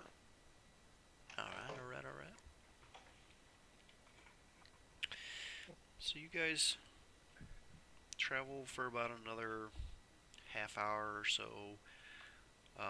The group sees the other caravans start to come into view. I need everybody to roll a perception check, please. Okay. Another one? Or Yeah. Yeah. 17 plus 4. 12. 17. 11. So 17 plus 4, 21. That was Gwennis, right? That was 12. Dobrin. Dobrim, okay. So Dobrim, you're I am on the back of the Right. well, if that matters. Right. So you're sitting there, you're strumming your guitar or whatever the hell it is that you're playing, mandolin, and you catch a glimpse of something kind of off behind the cart and towards the mountainside, almost like a glint, like something off of a metal shiny object. Okay. And then you see it again, and it looks like it's moving. All right. Gentlefolk, I don't mean to alarm you. Don't make an obvious move that we might have noticed something. But towards this mountain over there, I saw I saw some movement. I saw a glint. I'm not positive, but I've got a feeling that it's unsavory in nature. I, I recommend that we continue about our way, but be ready. Okay. Another couple minutes goes by, and now you see a couple of glints. Kind of just. It's too far to make out exactly what it is. But you see it kind of going from. Because as you're coming down out of the mountains, right? The sides of the road are flattened spots, but in other spots there's like little like mounds or little hills, little rolling hills, and like pushed up rock outcroppings and little bundles of trees and little sections of tall grass and things like that, just kind of scattered diffusely throughout. Um, Can I and then you see it again as it kind of goes from one hill to the next hill, and then again as it goes from the next hill to the next hill. what do y'all think? Do you like the idea of maybe finding a good spot along the side of the road that's flat and allows us to pick our place? Um, or would you rather keep moving? In my mind, it sounds like maybe we ought to pick the place for our potential battle. And if I'm wrong, if there's no one there, then we can have lunch at the very least. Lunch sounds good to me. Joria, I know that maybe you'd like another opportunity to make some lunch for us. Yeah. Sabros, do you see anything that might be a good place to defend ourselves or to enjoy a nice bit of shade? Can I see if there's anything that's got like a natural wall, whether it be a mound or a rock in it? Yeah, it's not too hard. You guys have rolled enough perception checks in the last couple minutes. On your right hand side, away from where you are catching these glimpses, there's kind of like a where the road makes a little bit more of a hard turn. It looks like whoever built the road and laid the stone and the cobblestone kind of pushed up about a 15 or 20 foot pile of rubble and rock, and the road kind of makes a bend right there as it continues down. So the right hand side of the road is kind of it's kind of a fatter spot because it's almost at like a landing point where the road turns and then goes down again. So I mean it's probably the best spot you're gonna find at this point.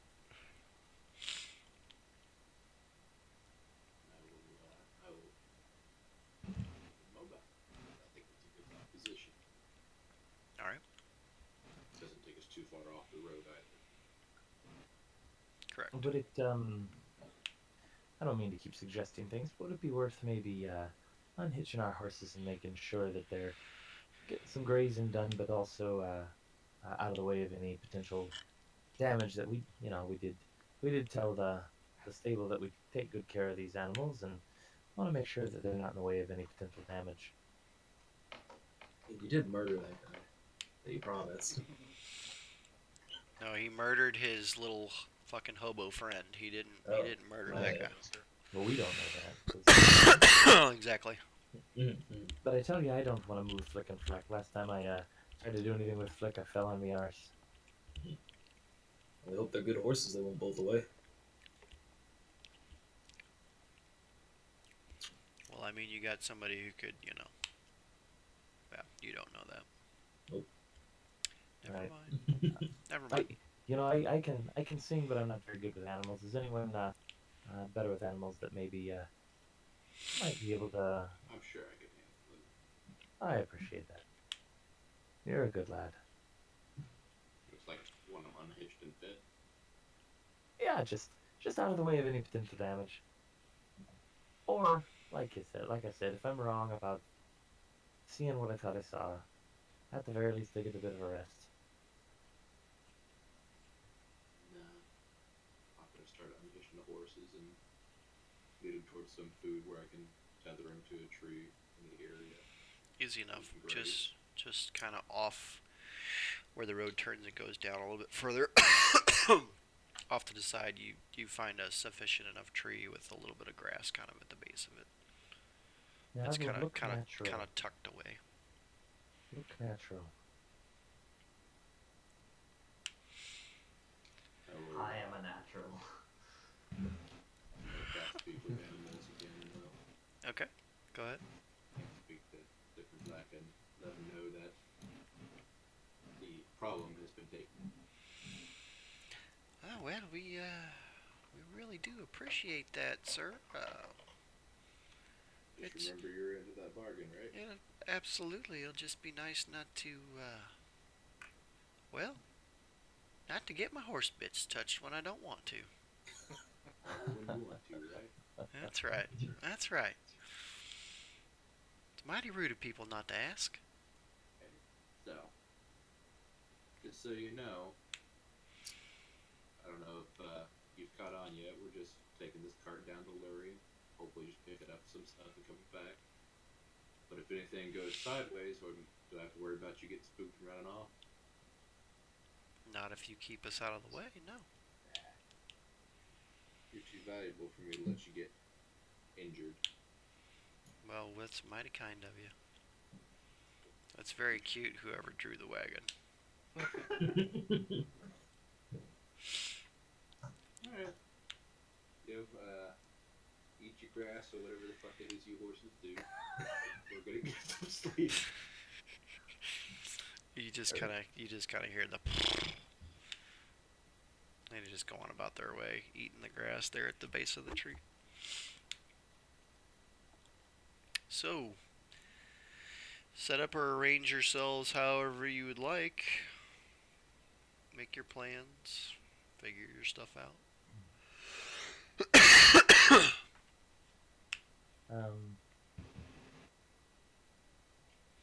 Drew, do you need any help with lunch? Well, I was just gonna run off into the woods and look for edibles. If you wanna help, sure. It might be worth having each other's back just in case. Now, Julia, I don't know how much you heard earlier. I know you're concentrating on other things, but did you hear that there may be some potential trouble here? Oh yeah, no, I'm good. She Okay, just making sure. thumbs back and gestures to her large hammer that's sitting behind her. She's kind of propped up against it. All right, well, yeah, bring that with us, and I think we'll be fine. So I guess we'll go forage. Sure. Yeah, hop off the cart and kind of just wander off into the trees. We're of course going to stay near, but yeah, we're in the just the surrounding trees. Okay. So you guys kind of slink off from the group. You find some trees. It's not too hard to do. They're kind of scattered throughout this area. There's no like big forests or anything real close by the road, but you do see a couple of thickets here and there. Sufficient for what you're trying to do. So just I'll just carry what you tell me to pick up. I don't have any really idea what we're looking here. Yeah, I'll let you know. Is that a survival check? Yes. Okay, it's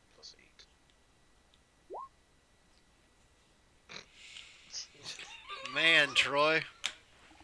Fucking hey, dude. You're killing it tonight, brother. You look, and you look, and you look, and you just don't seem to be finding what you're looking for. Do you mind if I roll a survival check? Typically, yes, I would, but go ahead. Oh, wait, hang on. Do I have an advantage because he's helping me? Technically, yes, you would. Good. Okay, Thank you for okay, pointing okay, that well, out, Joria. Thank you. Let's try this again. Let's try it again. That's way better. You take 1 minute and find exactly what you're looking for. 26. Nice. I like to think that maybe he was staring dumbly for about a minute, and then it all clicked. You just kind of walked up and patted her on the shoulder, and then she's like, "Oh yeah, I forgot. Exactly. Supper. Shit." It was a fine. stray bird. I do apologize. I was looking. What exactly were you looking for, per se? Stuff for lunch. Stuff for lunch. Okay, so in this particular part of the kingdom, you know, it's wintertime. There's not really a ton out there. You find a couple of real hardy mushrooms that kind of grow out of the side of some trees, and you find a couple of leftover, what in our terms would be like walnuts, kind of dried out walnuts. And with that perception check, you do catch the eye of a nest up in one of the trees. If you would like to attempt to climb the tree, you might be able to go see what's in it. Of course. I was gonna say, I'm not very useful here other than going up and getting that nest that you pointed out there. And I'll jump up. Kind of just scramble up the tree. You can scramble up the tree with an athletics or an acrobatics check. Okay. And it's +8 acrobatics. Yeah, you scamper. Do you leave the hammer on the ground? Yeah. Okay. You scamper on up the tree without a problem. You peek into the nest, and you find 4 very large, deep blue eggs. Can And I then tell? the nest is probably, I don't know, probably 2.5 feet in diameter. Can I try to identify what type of eggs there? Are you proficient in survival or nature or animal handling? Animal handling and survival. Go ahead and roll survival then. 21. You would know this to be the crested northern pygmy. Do I know if they're dangerous? They're not dangerous per se. They're basically kind of like a bald eagle, for lack of a better bird. You know, something in that family. They're kind of a predatory type bird, but they're not big enough to swoop down. They're not. It's not a rock. It's not going to come down out of the sky and carry you all away with it. Alright, then I'll grab. How you said 4? Mm-hmm. Yes. No And they're- egg. They're all probably about tennis ball size eggs, roughly. I'll take half Big of it. egg. So you'll take 2 of them. Yes. Okay. Easy enough. Grab the 2 eggs and scamper back down out of the tree. So now you have mushrooms, eggs, and Walnut. essentially walnuts. Okay. I'll head back to the cart. Okay, very good. You make your way back without any problems. Do I need to pick up his axe since his hands are full with eggs, mushrooms, and walnuts? Or am I carrying the eggs, mushrooms, and walnuts? That would be up to the 2 of you. Yeah, I've been useless. I'll carry egg, walnuts. Yeah. I yell back. Hey, can you get that hammer? Okay, sure. Yeah. What's your strength there, Dobrum? Strength is 11. Go ahead and roll me a strength. That's a pretty big hammer, isn't it there, Joria? Yeah, it's kind of tricky. Okay. My imagining of it was, Oh, shoot. An oversized something that you should never be able to lift, I think is what you were after. 13. 13. Okay. You're not really sure how this little lass carries this hammer around with her, because when you go to lift it, it's very heavy in your hands. Joria, come back here, lass. This hammer is absolute bollocks. I can't carry this thing. oh, you want to trade? You can carry the eggs and the mushrooms. And I'd appreciate that. Yeah, no problem. And I'll pick up the hammer and kind of slap it back on the 2 straps I have in my back. And you just turn around and walk back to it. And Dobrum, you're looking at her, you're looking at the hammer. Looking at her, looking at the hammer. You're like, I don't understand, question mark? The world is a wonderful thing. And you Always meeting new people. happily walk behind her with the eggs and mushrooms and walnuts. All right. So you guys make your way back to camp. You know, without a hitch. Nothing. Nothing too adventurous happens. You get between the five of you, I'm sure you are quite capable if you would like to start a campfire. There's plenty of little sticks and kindling, nearby. If you want to start a little campfire, you can to cook your lunch or whatever you want to do. That's completely up to you. Yeah, I'll just make up a small campfire. Okay. It's still like midday, right? Yeah, it's just after 12 o'clock, or Yeah. just after. As they Oh. start putting the campfire together, I start grabbing their flint or whatever it is you're gonna do. And wave my hand and whisper in the campfire, which roar to life. Using that druidcraft. Oh, Nice. oh, that works. Gentlefolk, it looks like I might have been wrong, and I appreciate you humoring me and letting us set up here. At least we get some lunch out of it. It's not sausages, Sabaros, but we'll have some eggs, and I believe these eggs will be better than the last ones. Boy, I hope so. All right, so you take the next, 15 or 20 minutes preparing your concoction. Go ahead and roll me your DC 15 check on your food making ability, please. Mrs. Joya. Yeah. Gourmet I'm- meal. These are the finest eggs and mushrooms that the lot of you have ever had. What did I tell you? Yeah, it's had better. I'm Georgia. sitting on the ground with the soles of my feet together and my hands over the nuts of my feet, just rocking back and forth, smiling. Look These at are everybody eating excellent. eggs.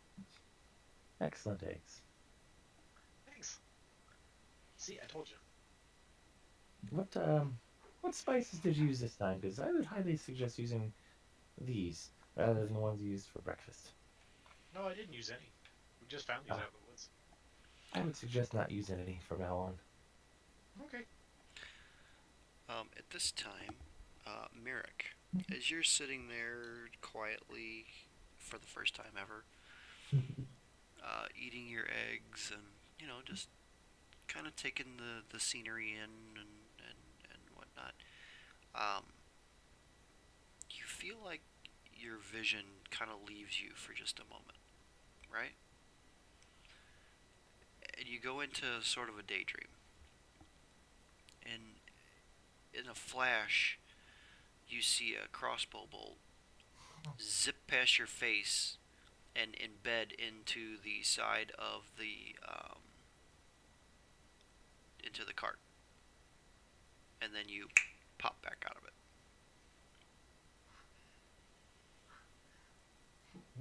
Was that real? I look at the cart. There's no crossbow bolt there. Jory What? says, "Oh, they're real. I got them from the nest." Do you get up? Do you get up from where you're sitting? Do you stay where you're at? I'll just kind of shake my head and What are you on about, lad? must be something with the eggs. What's your AC, Merrick? 19. You, just like in your quick vision, watch as a crossbow bolt goes whizzing past your eyes and slams into the cart. Thunk! Yikes. And Oh, you, yes, I know I said something, but was that real? Bollocks. that one is most definitely real, and you hear numerous voices shouting in a language that you don't understand. And all of a sudden you see people start popping up out from behind the little hills that are across the way from you. You see two standing on top of like a rock bluff, or not a bluff, but like up over the top of a rock outcropping.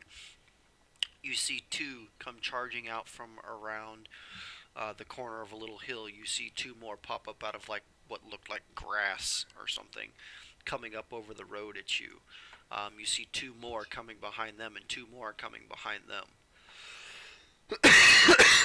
So all in all, you have about 6 or 8 of these humanoid type figures moving in your direction. And you're gonna have to give me a minute to prepare this because y'all are doing things that I wasn't expecting. That's what D&D is, baby. So you guys can talk amongst yourselves for just a second here while I set this up. Do we know, and does it matter,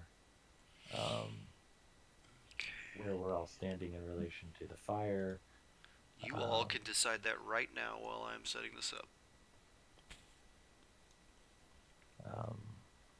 I imagine So, the fire is right behind the caravan. and we said that there's a wall of rock. Is that right, Savros? Whenever you picked the place, there was the outcropping. I'm assuming is the wall that.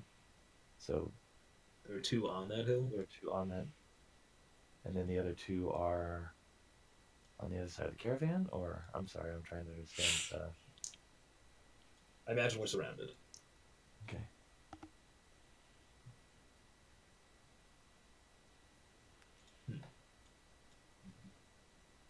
And so then, of course, Mirik would be by the wheel because it passes his face and hits the wheel of the caravan. Correct. Yeah, I imagine I'm somewhere near the cart or the fire. I Something like like to think. I like to think that I'm leaning up against the cart, and the arrow passed between you and I. That'll work. Okay, got you right there. You can go right there. Right. So I'd probably be sitting on back of the caravan, Okay. dangling my little feet over the fire. Gotcha. I need. Oh my god, I need orange. There we go. So there's fire, like right there. Oh my god, guys, I'm sorry. That's fine.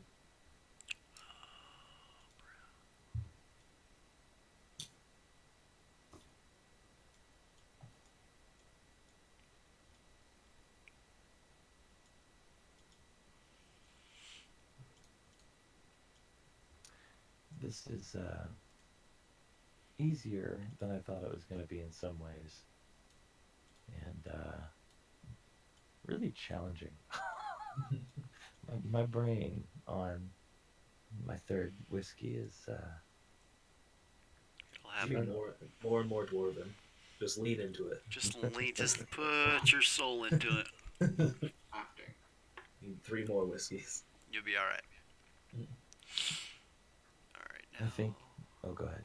Sorry, no, I'm talking. You guys, I'm almost ready for you guys. I'm I gonna was add going a to say maybe it'd be important to say what you're drinking at this point. I am drinking. There you go. Yeah, tell chat what you're drinking while we have this momentary pause. And I'm drinking some Jameson. Just a regular old Jameson. Considering going to some Lagavulin after. Not a bad choice. I do have, since we're on the Scotch subject, take down. sorry, excuse me. It's fine. 10-year bottle of Lafroig here that I should probably crack into. Nice. That's I like the- this, right? Yeah, it's the Isla, so it's like kind of drinking Armor All, but it's good. I'm drinking Pickney Bandit apple whiskey straight out of the Oh, a man after my own heart. I have to work in the morning, so I'm drinking Pepsi. That Pepsi could have Scotch in it. What is this It- Pepsi you speak It, of? it definitely could. It could definitely have whiskey in it. That's for sure. Woo! Took a pull off of that after some cough drops. That was a bad idea. that was nasty, wasn't it? Oh, Role playing now, boys. and toothpaste. Yeah. Choose your pumpkin pie haircut is free. And then finished that and moved on to white drinks like Smirnoff Ices and Mike's Hard. Mike's hard, Oh, huh? Girl. Mike's hard, huh? We gotta hold off on the rum for a little bit. Well, hopefully this mic is well hung, I suppose. Well hanged. Well hanged. Well ham? What? Hunged. Hanged? Hagadadadad. Okay, guys, I almost got it built here for you. Alright, let's move us over. Am I going? Which one am I going? I'm going to this one, right? Might go get some wood food. Alright, can you see the map now? Yeah, I Sort gotta of. move it. Yeah, Okay, well, that's my 2-minute version. I apologize. it's perfect. I love it. Alright, so Oh, shit. this is roughly where you guys are for combat. Let's go ahead and they basically get a. They would have gotten a surprise round on you guys if it were not for Merrick's vision.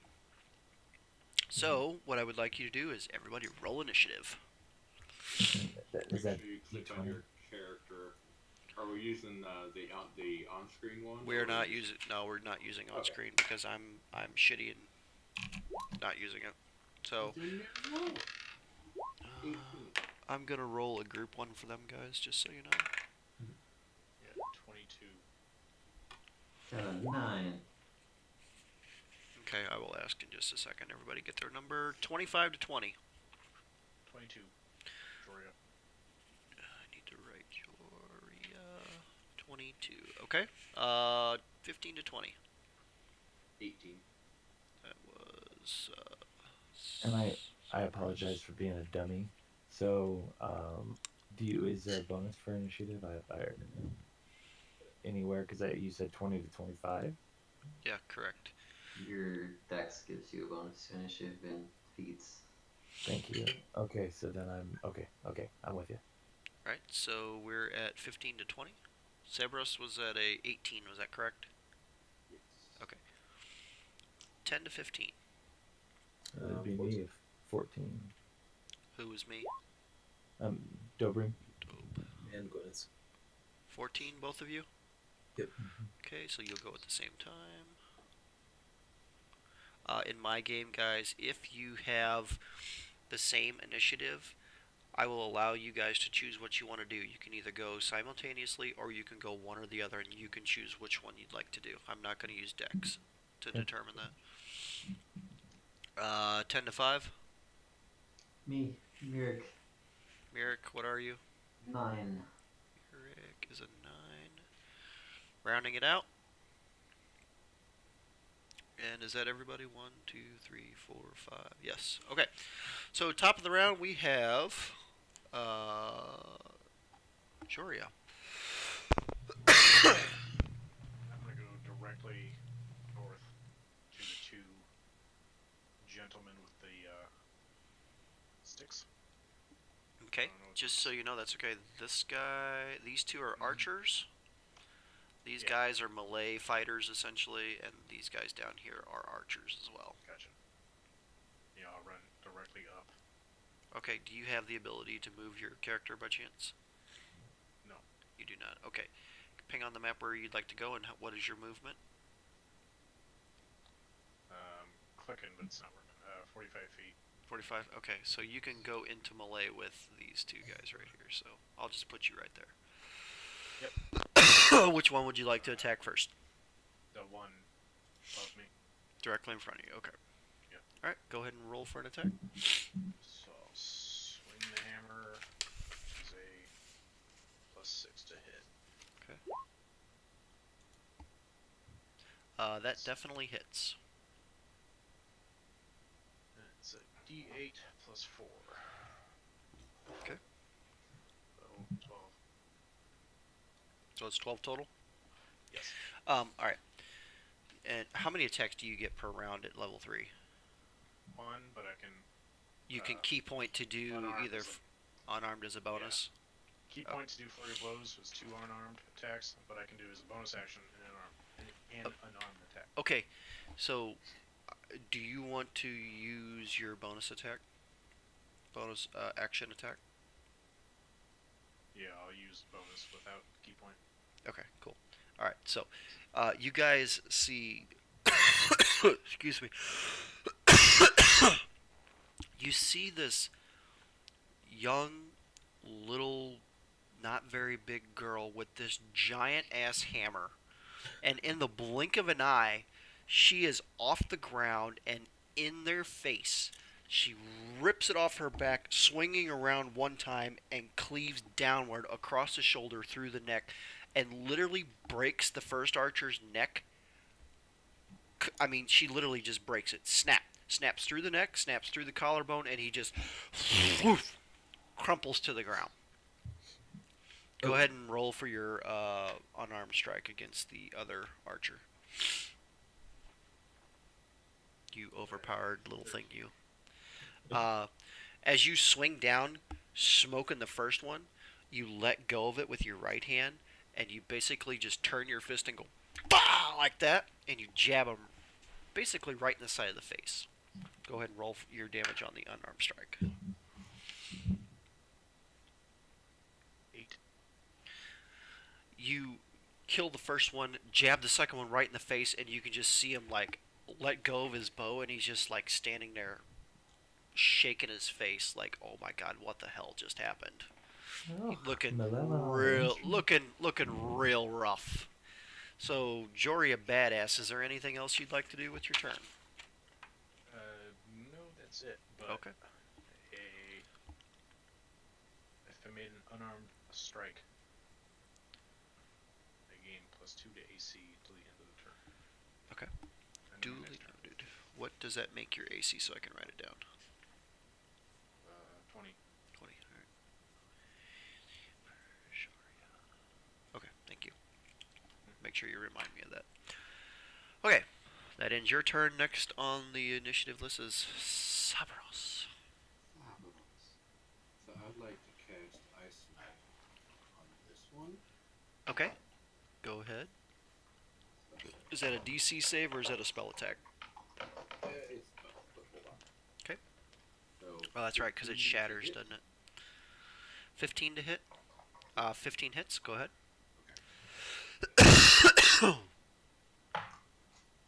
5 piercing damage, Okay. and then it explodes, and all 3 of them need to make a dexterity saving throw. Like First- him and the 2 next to him. All right. The melee guy fails. The guy you struck fails. And Jesus Christ, the other guy fails. You're the worst roller ever. Pretty much. Lucky you. 7 cold damage. Okay, so the one that you initially struck is obliterated, and the other 2 are looking kind of rough. You guys are starting to get a sense from this like very first little bit of encounter here that these guys are just kind of your everyday group of thug-ass bandits. Ass bandits. S bandits, exactly. S bandits. Sorry. Anything else? Okay. You want to move at all, or you want to stay where you're at? No, you stay right where I'm at. Okay. Next on the initiative order, Dobrum and Gwyneth. What would you like to do? Gwyneth, we've hit it off really well. Would you mind if I cast Enhance Ability on you? I'd be my guest. I'd I'd appreciate like to cast Enhance Ability on you. it. Alright, what does that do? It gives you effect is 2d6. So we have to be in range, in touching range of each other, I guess, which we should be at the fire. So I'm gonna Touching. maybe slap your ass. Alright. Or I guess it would be ours, wouldn't it?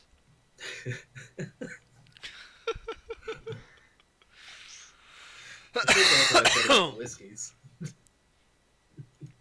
That's hilarious. Alright, so Oh shit! I'm looking at the wrong character sheet here. I'm sorry. What does enhance ability give you? I It clicked on the wrong. says effect is 2d6. All right, hold on. Let me look. is that bonus damage or? I would Spells assume so. enhance ability. Sorry, I That's okay. have to pull it up on something else. Let me see.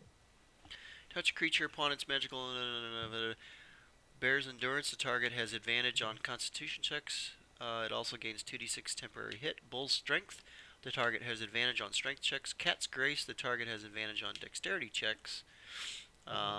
Eagle's splendor. The target has advantage on charisma checks. Fox cunning. The target has advantage on intelligence, Owl's wisdom, advantage on wisdom, and at higher levels, which you don't have right now, it's blah blah blah blah blah. So basically, it gives you can name a check that he'll have advantage on, essentially. Okay. Damage. There Right, is. so I'm gonna cast a spell. I don't know if that. Yeah, I guess that might not. Yeah, It it's shouldn't, that's right? that particular one is not going to help him right now because he's not being attacked by anything or anything's not Okay. affecting him. But if That's something for were save rolls. right, if something were to affect him, then is that concentration touch 1 hour? Yeah. So for the next hour until it's triggered, which one would you like to give him? Strength, Constitution, Dexterity, Wisdom, Intelligence. Which one do you want him to have a boost to? Yeah. Let's give him.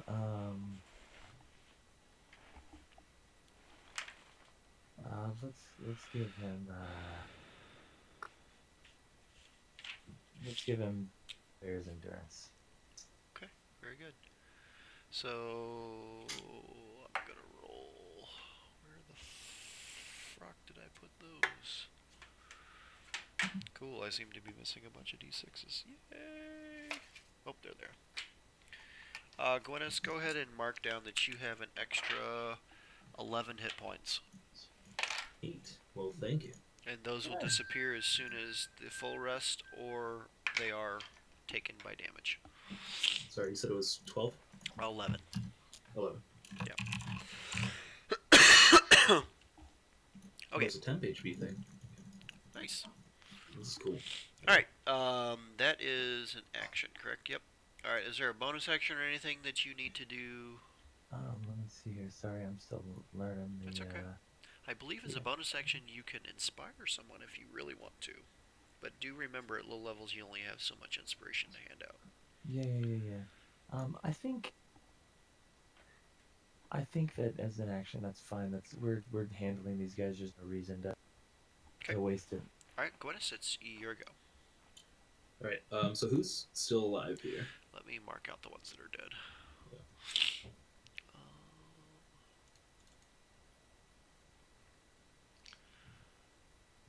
I believe it's the ones on the ends that are dead, and then Yeah, exactly. the 2 and 3 next to them are weakened. Why is there no... There's a way to put a red X on these people. How the hell do I do that?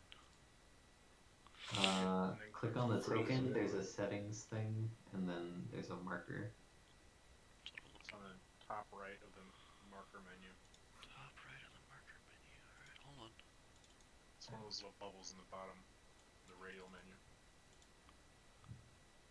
Oh, it's not fucking wanting to show it to me. Hold on, let me go to... Nope, that's not it. Nope, that's not it. Fuck it. Alright. This guy is dead. This guy is dead.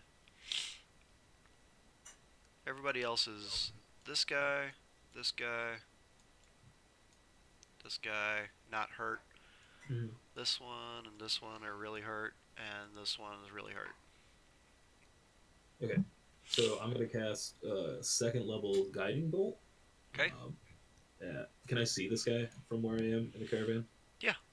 Okay. Yeah, this so is I'm gonna cast basically it. road. Okay.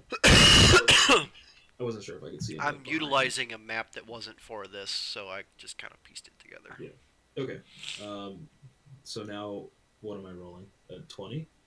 This is entirely new. Guiding bolt. Yeah. Is it a spell attack? Yeah, it's a second level spell. Yeah, so hold on, let me get to your character sheet.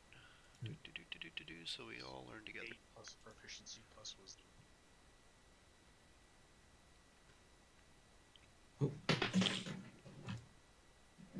Yeah, your spell attack is +6, so roll a d20 and add 6 to it. Okay. That's going to be 22. Yeah, that hits. Okay. Roll damage. In the interest of time, because I don't want to roll 5d6. Okay. Wow. 10. Which you were doing this guy right here? Yeah, the one closest to the road. That one? Okay. You guys watch as Gwyneth stands up and kind of pulls out... You got a mace, or what the hell do you have? Warhammer in a book. Okay. The holy text. Basically, you flip the holy text open and you watch this just divine golden energy just emanate from it. Shoots off in a beam and strikes the guy right in the chest and just across him. And you watch him just kind of screech and yell as he kind of leans back, looking really, really, really, really, really ragged. Super ragged. But he's still standing. Poor guy. I mean, he's howling in pain.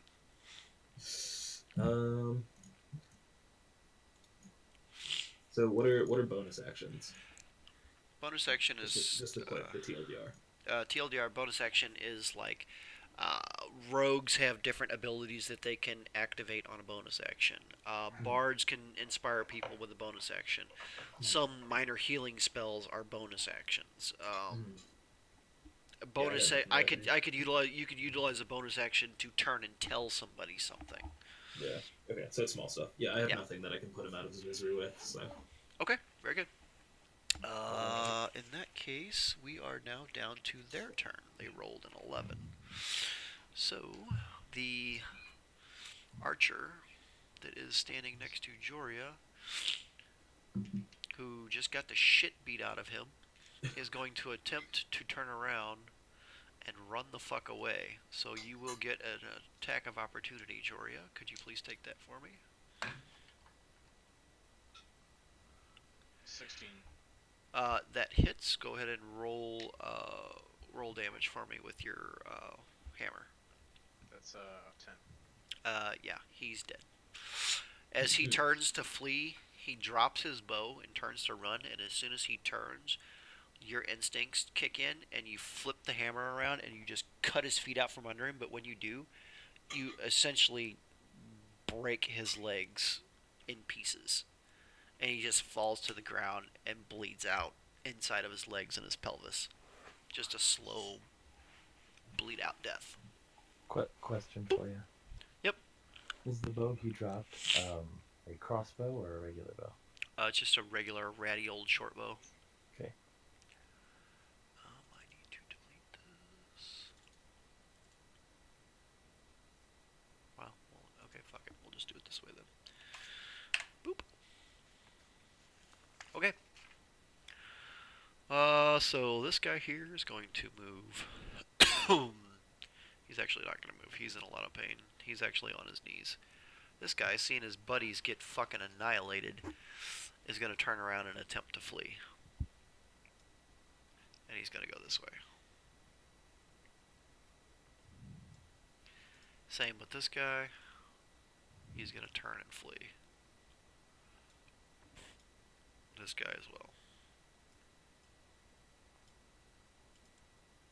This guy, seeing all of everybody else getting smoked, is going to take one last shot, and he's going to take it at Gwennis. So, what is your armor class? 18. That is a 10 plus 5, or 10 plus 2 is 12. That does not hit. Okay. Alright, it is now Merrick's turn. The two weakened ones that were down here running, I'm gonna shoot them. Okay, let me reveal the map a little bit.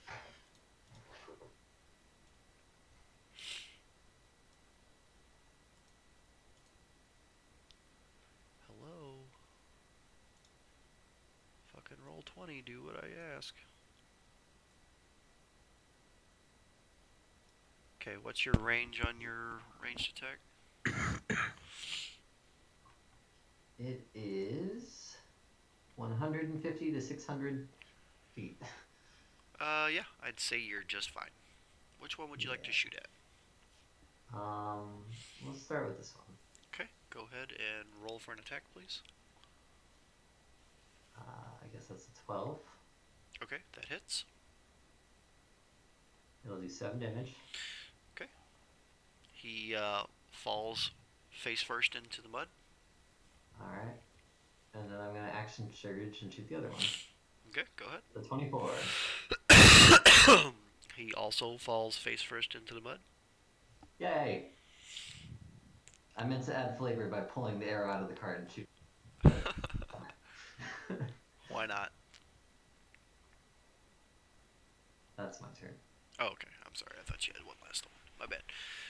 As you guys watch Merrick stand up, grab out his bow, and just the arrows travel through the air. Basically, they hit damn near at the same time and in the same place. Right in the center of the spine, right in the center of the back, and you just watch them two just go onto the ground. And just nice crimson pools of blood just kind of squirt out from around their body. That takes care of those guys.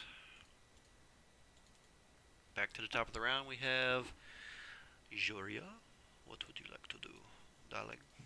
With the swing that I used to pick off the guy who was running away, I'm going to use momentum to kind of pirouette around. Okay. And chuck the hammer up into the air. It's that melee unit across the road there. I'm going to run towards him, jump up, grab the hammer, and bring it down on top of him. Oh, flavor. Girl, roll it. Wow. Roll it. I love it. Come on with it. That is a 22. Yeah, that hits. I'm going to choose to non-lethal damage. Okay. Very good. So that is a 12. Good call. Alright, so as you guys watch this, you don't even know what the fuck just happened. All you see is this little skinny girl throw this massive hammer up into the air, do a quick jump, leap, grabs the hammer as it comes down, and just boop. And the guy just falls over, unconscious on the ground right in front of you. And you land with the hammer kind of like the hilt of the hammer is kind of like across your forearm, with the head of the hammer kind of resting flat and sideways where you booped him, and you're just kind of holding it there like this, with your legs kind of monk like. I'd like to use thaumaturgy to create applause. A thaumaturgy to do. Oh, okay. All of a sudden you hear this just like hands and yells and jeers and craziness. Fix the landing. In place of my bonus action martial arts, I'm going to rise up an elbow as I'm essentially kind of on top of him and yell out, "Bleeding forge, yes or no?" He is currently unconscious. Oh, that's right. Yeah. He was murderized. You knocked him out. He's not dead. He is not dead. He is just currently unconscious, laying there in front of you. That is my turn. All right. That brings us to Sabros. What would you like to do? I'd like to rush forward this bastard. That bastard there. Okay. Cast Flame Blade. All right. Go ahead. So a scimitar made of fire forms in my hand. Okay. I'll take a swing and roll 14. With a 14, that will hit. Oh, yay! It's a miniature boatload fire damage.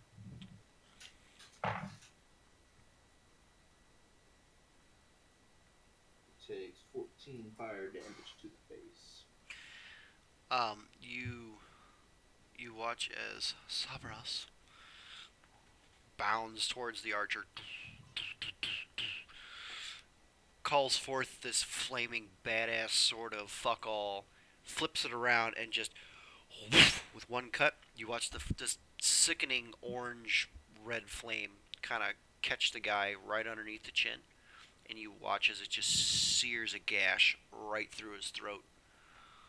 And you can see all the inner workings of his like windpipe and everything just kind of like bulge out as he takes his last breath and blows it out, and then just crumples to the ground in front of you, bleeding from his neck. In a pile of bullshit right in front of you.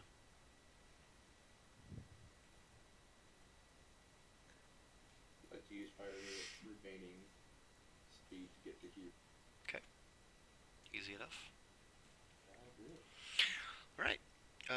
Doberman Gwennis, you are next. Goodness. Do you mind if I go again? I go first again. Do my guess. I'd like to cast Paralyze on that bugger. On the bugger running away that's not letting me ping it. Paralyzed. I've got a 60-foot range on Paralyze on the guy running away. I think it might be a good idea to speak to him. Okay. Go ahead and what is the save on Paralyze? Sorry, I'm looking for... Considering no one else has a neck anymore. Well, the one underneath Jory is sorry, not dead. It's Hold Person, that's what it's called. He has a hole in his chest. He's not dead yet, though. He might as well be. No lungs to talk with. Yeah, Is that would be the hit This DC? guy, with this guy Wisdom down 13? here is dead. Hold on just a second. I'm so sorry. Okay. This guy down here is dead. This guy right here, she just knocked out. Would He that had- be... He had 1 hit point left, and she non-lethal knocked him out. Okay, sorry. Go ahead. What was your question? The hit DC, would that be the saving throw there? Yes, the DC. So Wisdom 13 is what it Wisdom against a 13. Okay. Hold on. Let me. Where did I set that character sheet? Bandit's Wisdom +0. You are lucky. He rolled a 12 with a +0 Wisdom. says. He is held in place. This guy right here. As you watch him running away, you see his muscles all tense up, and he just kind of. And he stops mid-stride. Basically And- shitting himself as he's standing there. Can I put some flavor on that too? Sure, you do as you like. I put a spell on you and... There you go. Other than your voice cutting out, I appreciated it. Yes. Ew. Yes, it's all good. We'll work on From that. from the ballad of the Sanderson sisters. Gotcha. Perfect. Alright, so, you guys have basically mopped up the battlefield. What would you like to do? I shoot the one that's paralyzed. What the fuck? I mean, that's okay. I have plans for him. anyway. Roll an attack then. And it's at advantage. 20. 8 piercing. Hey. Let's see. Is it... Where's hold person? If they take damage, is it broken? Campaign. Well, Uh, then I'm gonna throw some superiority on there for 4 more damage. He's dead. There you He's go. dead. It, literally just this like stiff statue of a man just falls over dead. Merrick, we were gonna question him, you ass. We've still got. I mean, you're letting fresh meat get away.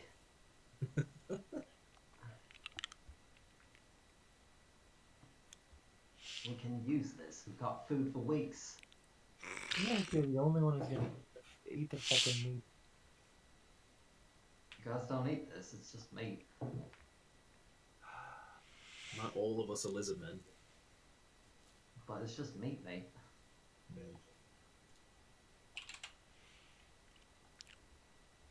Alright, so Alright. you still have the unconscious bandit lying at the feet of one young Joria. I'm gonna start swatting him on the cheek and shaking him, trying to wake him up. I would like to collect all the arrows that I can grab. Go ahead and roll a perception check. Or, roll an investigation to see if you can find Okay. them. Good. Oh, Jesus. Good. Yeah, they're gone. It Gone says with... I can reclaim half of them for free. Does it really? Okay. Yeah. Then you get 1 back for rolling a 0. Yeah. 1. Yeah. There you go. Your benevolent DM shines upon you again. I would like to sing a dirge for the dead, especially the gentleman that was killed after I had paralyzed him. I feel quite bad about that. Alright, go right ahead. I'm not gonna sing it. You gotta pay me for Oh, that, bro. oh. Makes you feel better. He might not have felt it. All right. So Joria, it's easy enough to wake the gentleman up.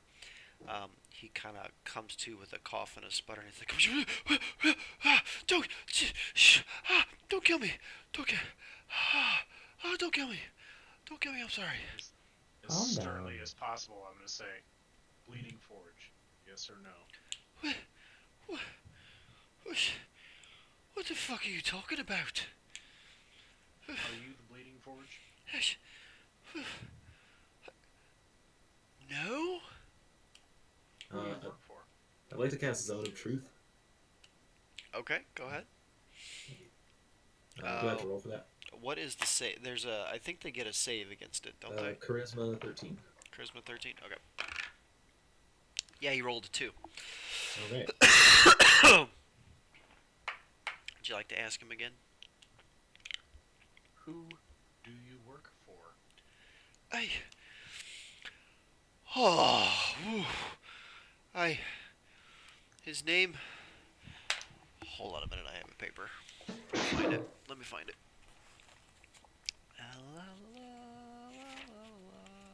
Is that the guy? Nope, that's not the one. That's the one.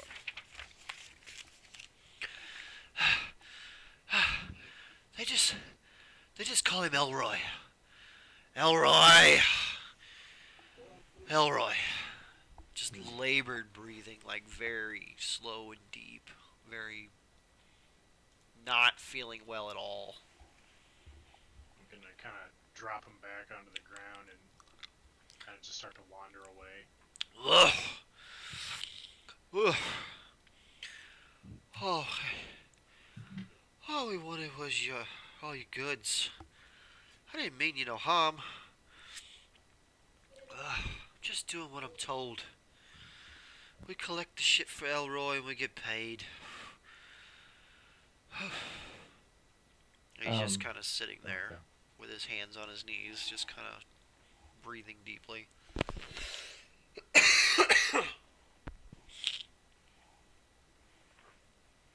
So, I have a question about.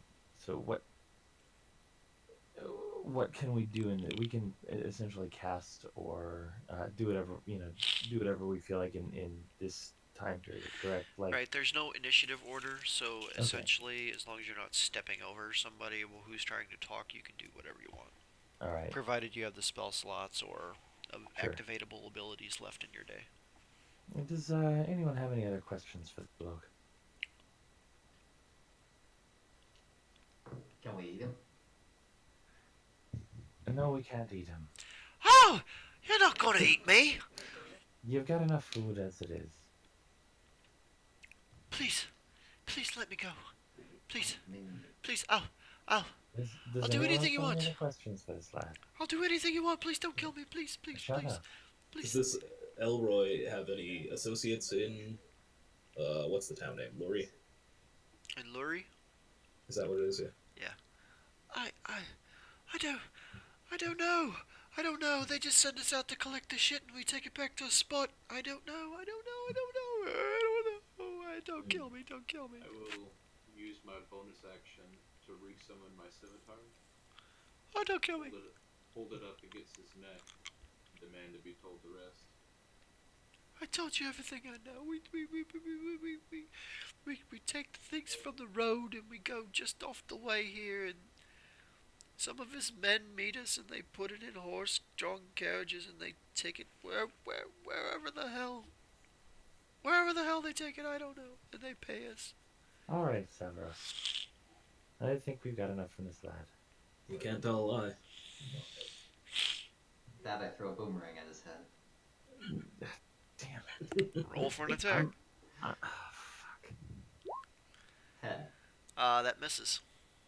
Are you sure? I am absolutely sure. I'm and terrified. Joria, I will just lop his head off. I would like to. Boomerang returns to my hand because I missed. I'd like to cast Healing Word on this guy. Are you gonna cast Healing Word before he lops his head off? Because he's got his blade pushed against his throat. It's not like he can miss. Okay, Really embarrassing. I would hope so. As I just recently said, Sabros, leave over.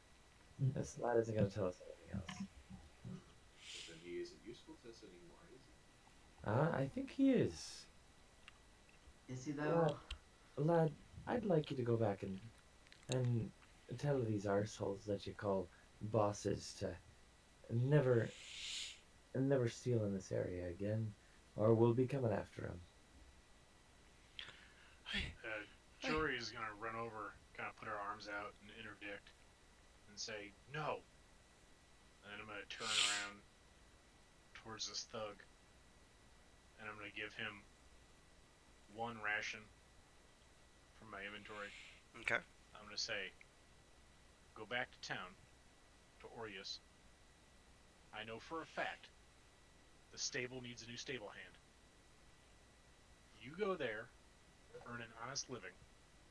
And if I ever see you doing any kind of criminal activity, and I'm gonna point towards my hammer. He just cowers. I'm gonna throw the ration onto him and say, go. He grabs it up, sticks in his belt. He like four-handed like feet and arms backs away from you guys, turns and bolts down the road, back from where you guys came. At a full out run. Regarding that. You did what? I'm sorry. I sent you a message. If you could just check it real quick. Where did you send it? And it's Discord, sorry. Okay, hold on. These roads thinks I can hit him from here. I would like to cast. Yeah, sure, go ahead. I would like to cast Hideous Laughter on Mirik.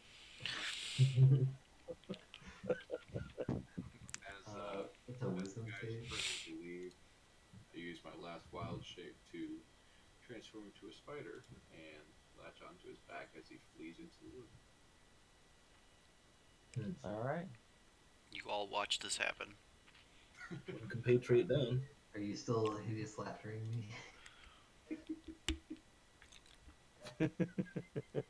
Is this what's happening? I don't know, is it? I'm not gonna Hideous Laughter him. Okay. So, should I shoot him? It was a question this time. Don't shoot the boy, he's suffered enough.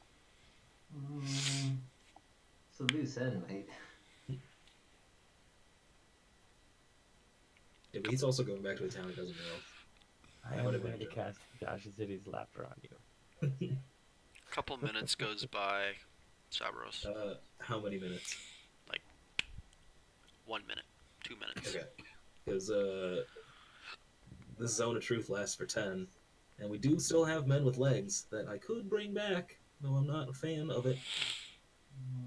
If you want to send someone to town in pursuit of our illusory Elroy. No. I mean, I we don't know if could we can bring absolutely any of could. them back necessarily. Well,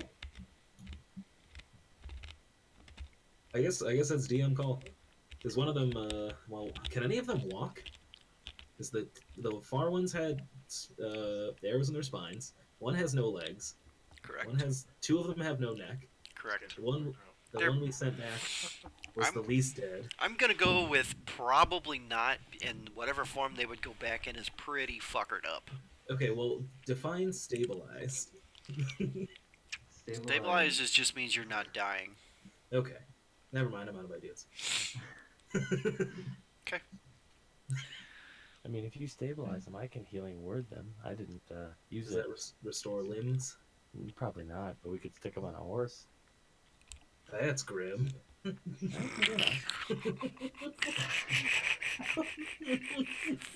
we're gonna play it that way, Miracle's just gonna stab all over free time. I mean, if we're gonna put him on a horse, we might as well just tie a sign that says "Elroy beware" and just send the corpse in.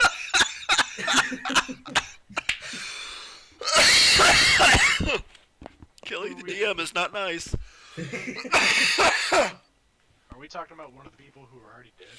Yes. Yes. Oh, okay. Oh Because I do have spare my die. god. You didn't get your short rest, Sabros. You didn't get it. I'm gonna say Oh. Durain's on the side of the road. Are we getting a short rest while we're waiting for him? You will Oh, be. yeah. You guys will be now that you're waiting on Captain Spider Pants. I think by this time lunch is probably ready. I'm good with that. Alright, so while you're eating lunch, we're going to flash forward to the spider on the back of the running man. Can you please... please roll a strength check to stay latched onto him, please.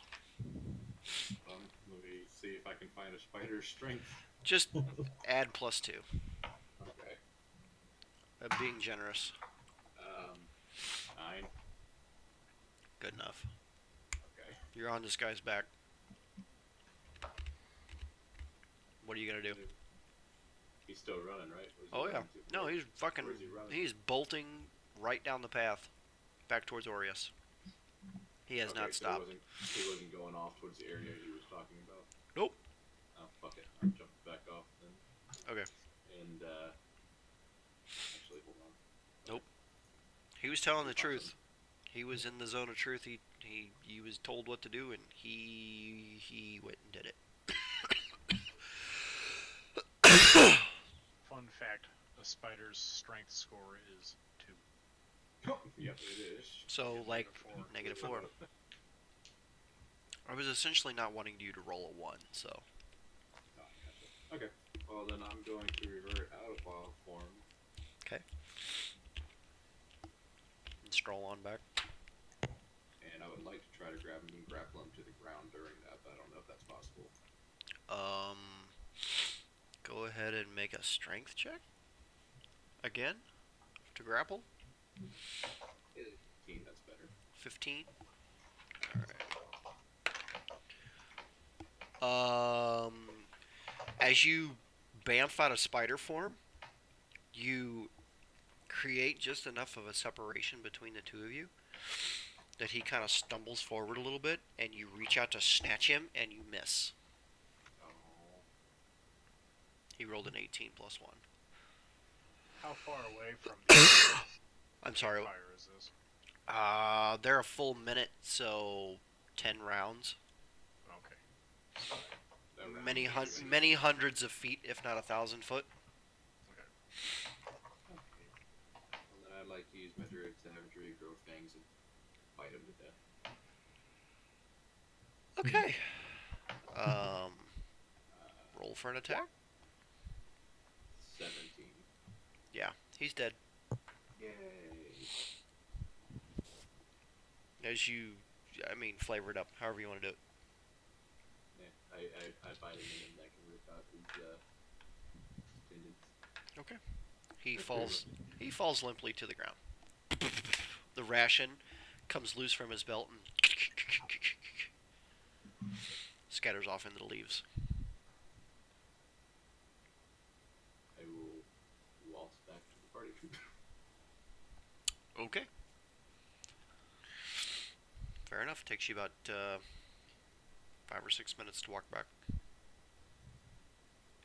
What are you fucking doing? You approach the campsite, see Mirik making a shield of flesh.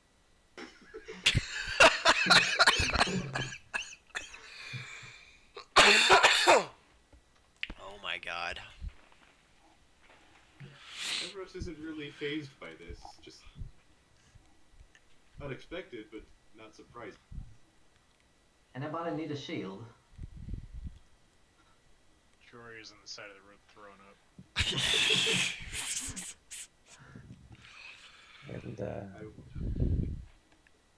And Gwyneth doesn't love the idea, but he's seen his share of horrors.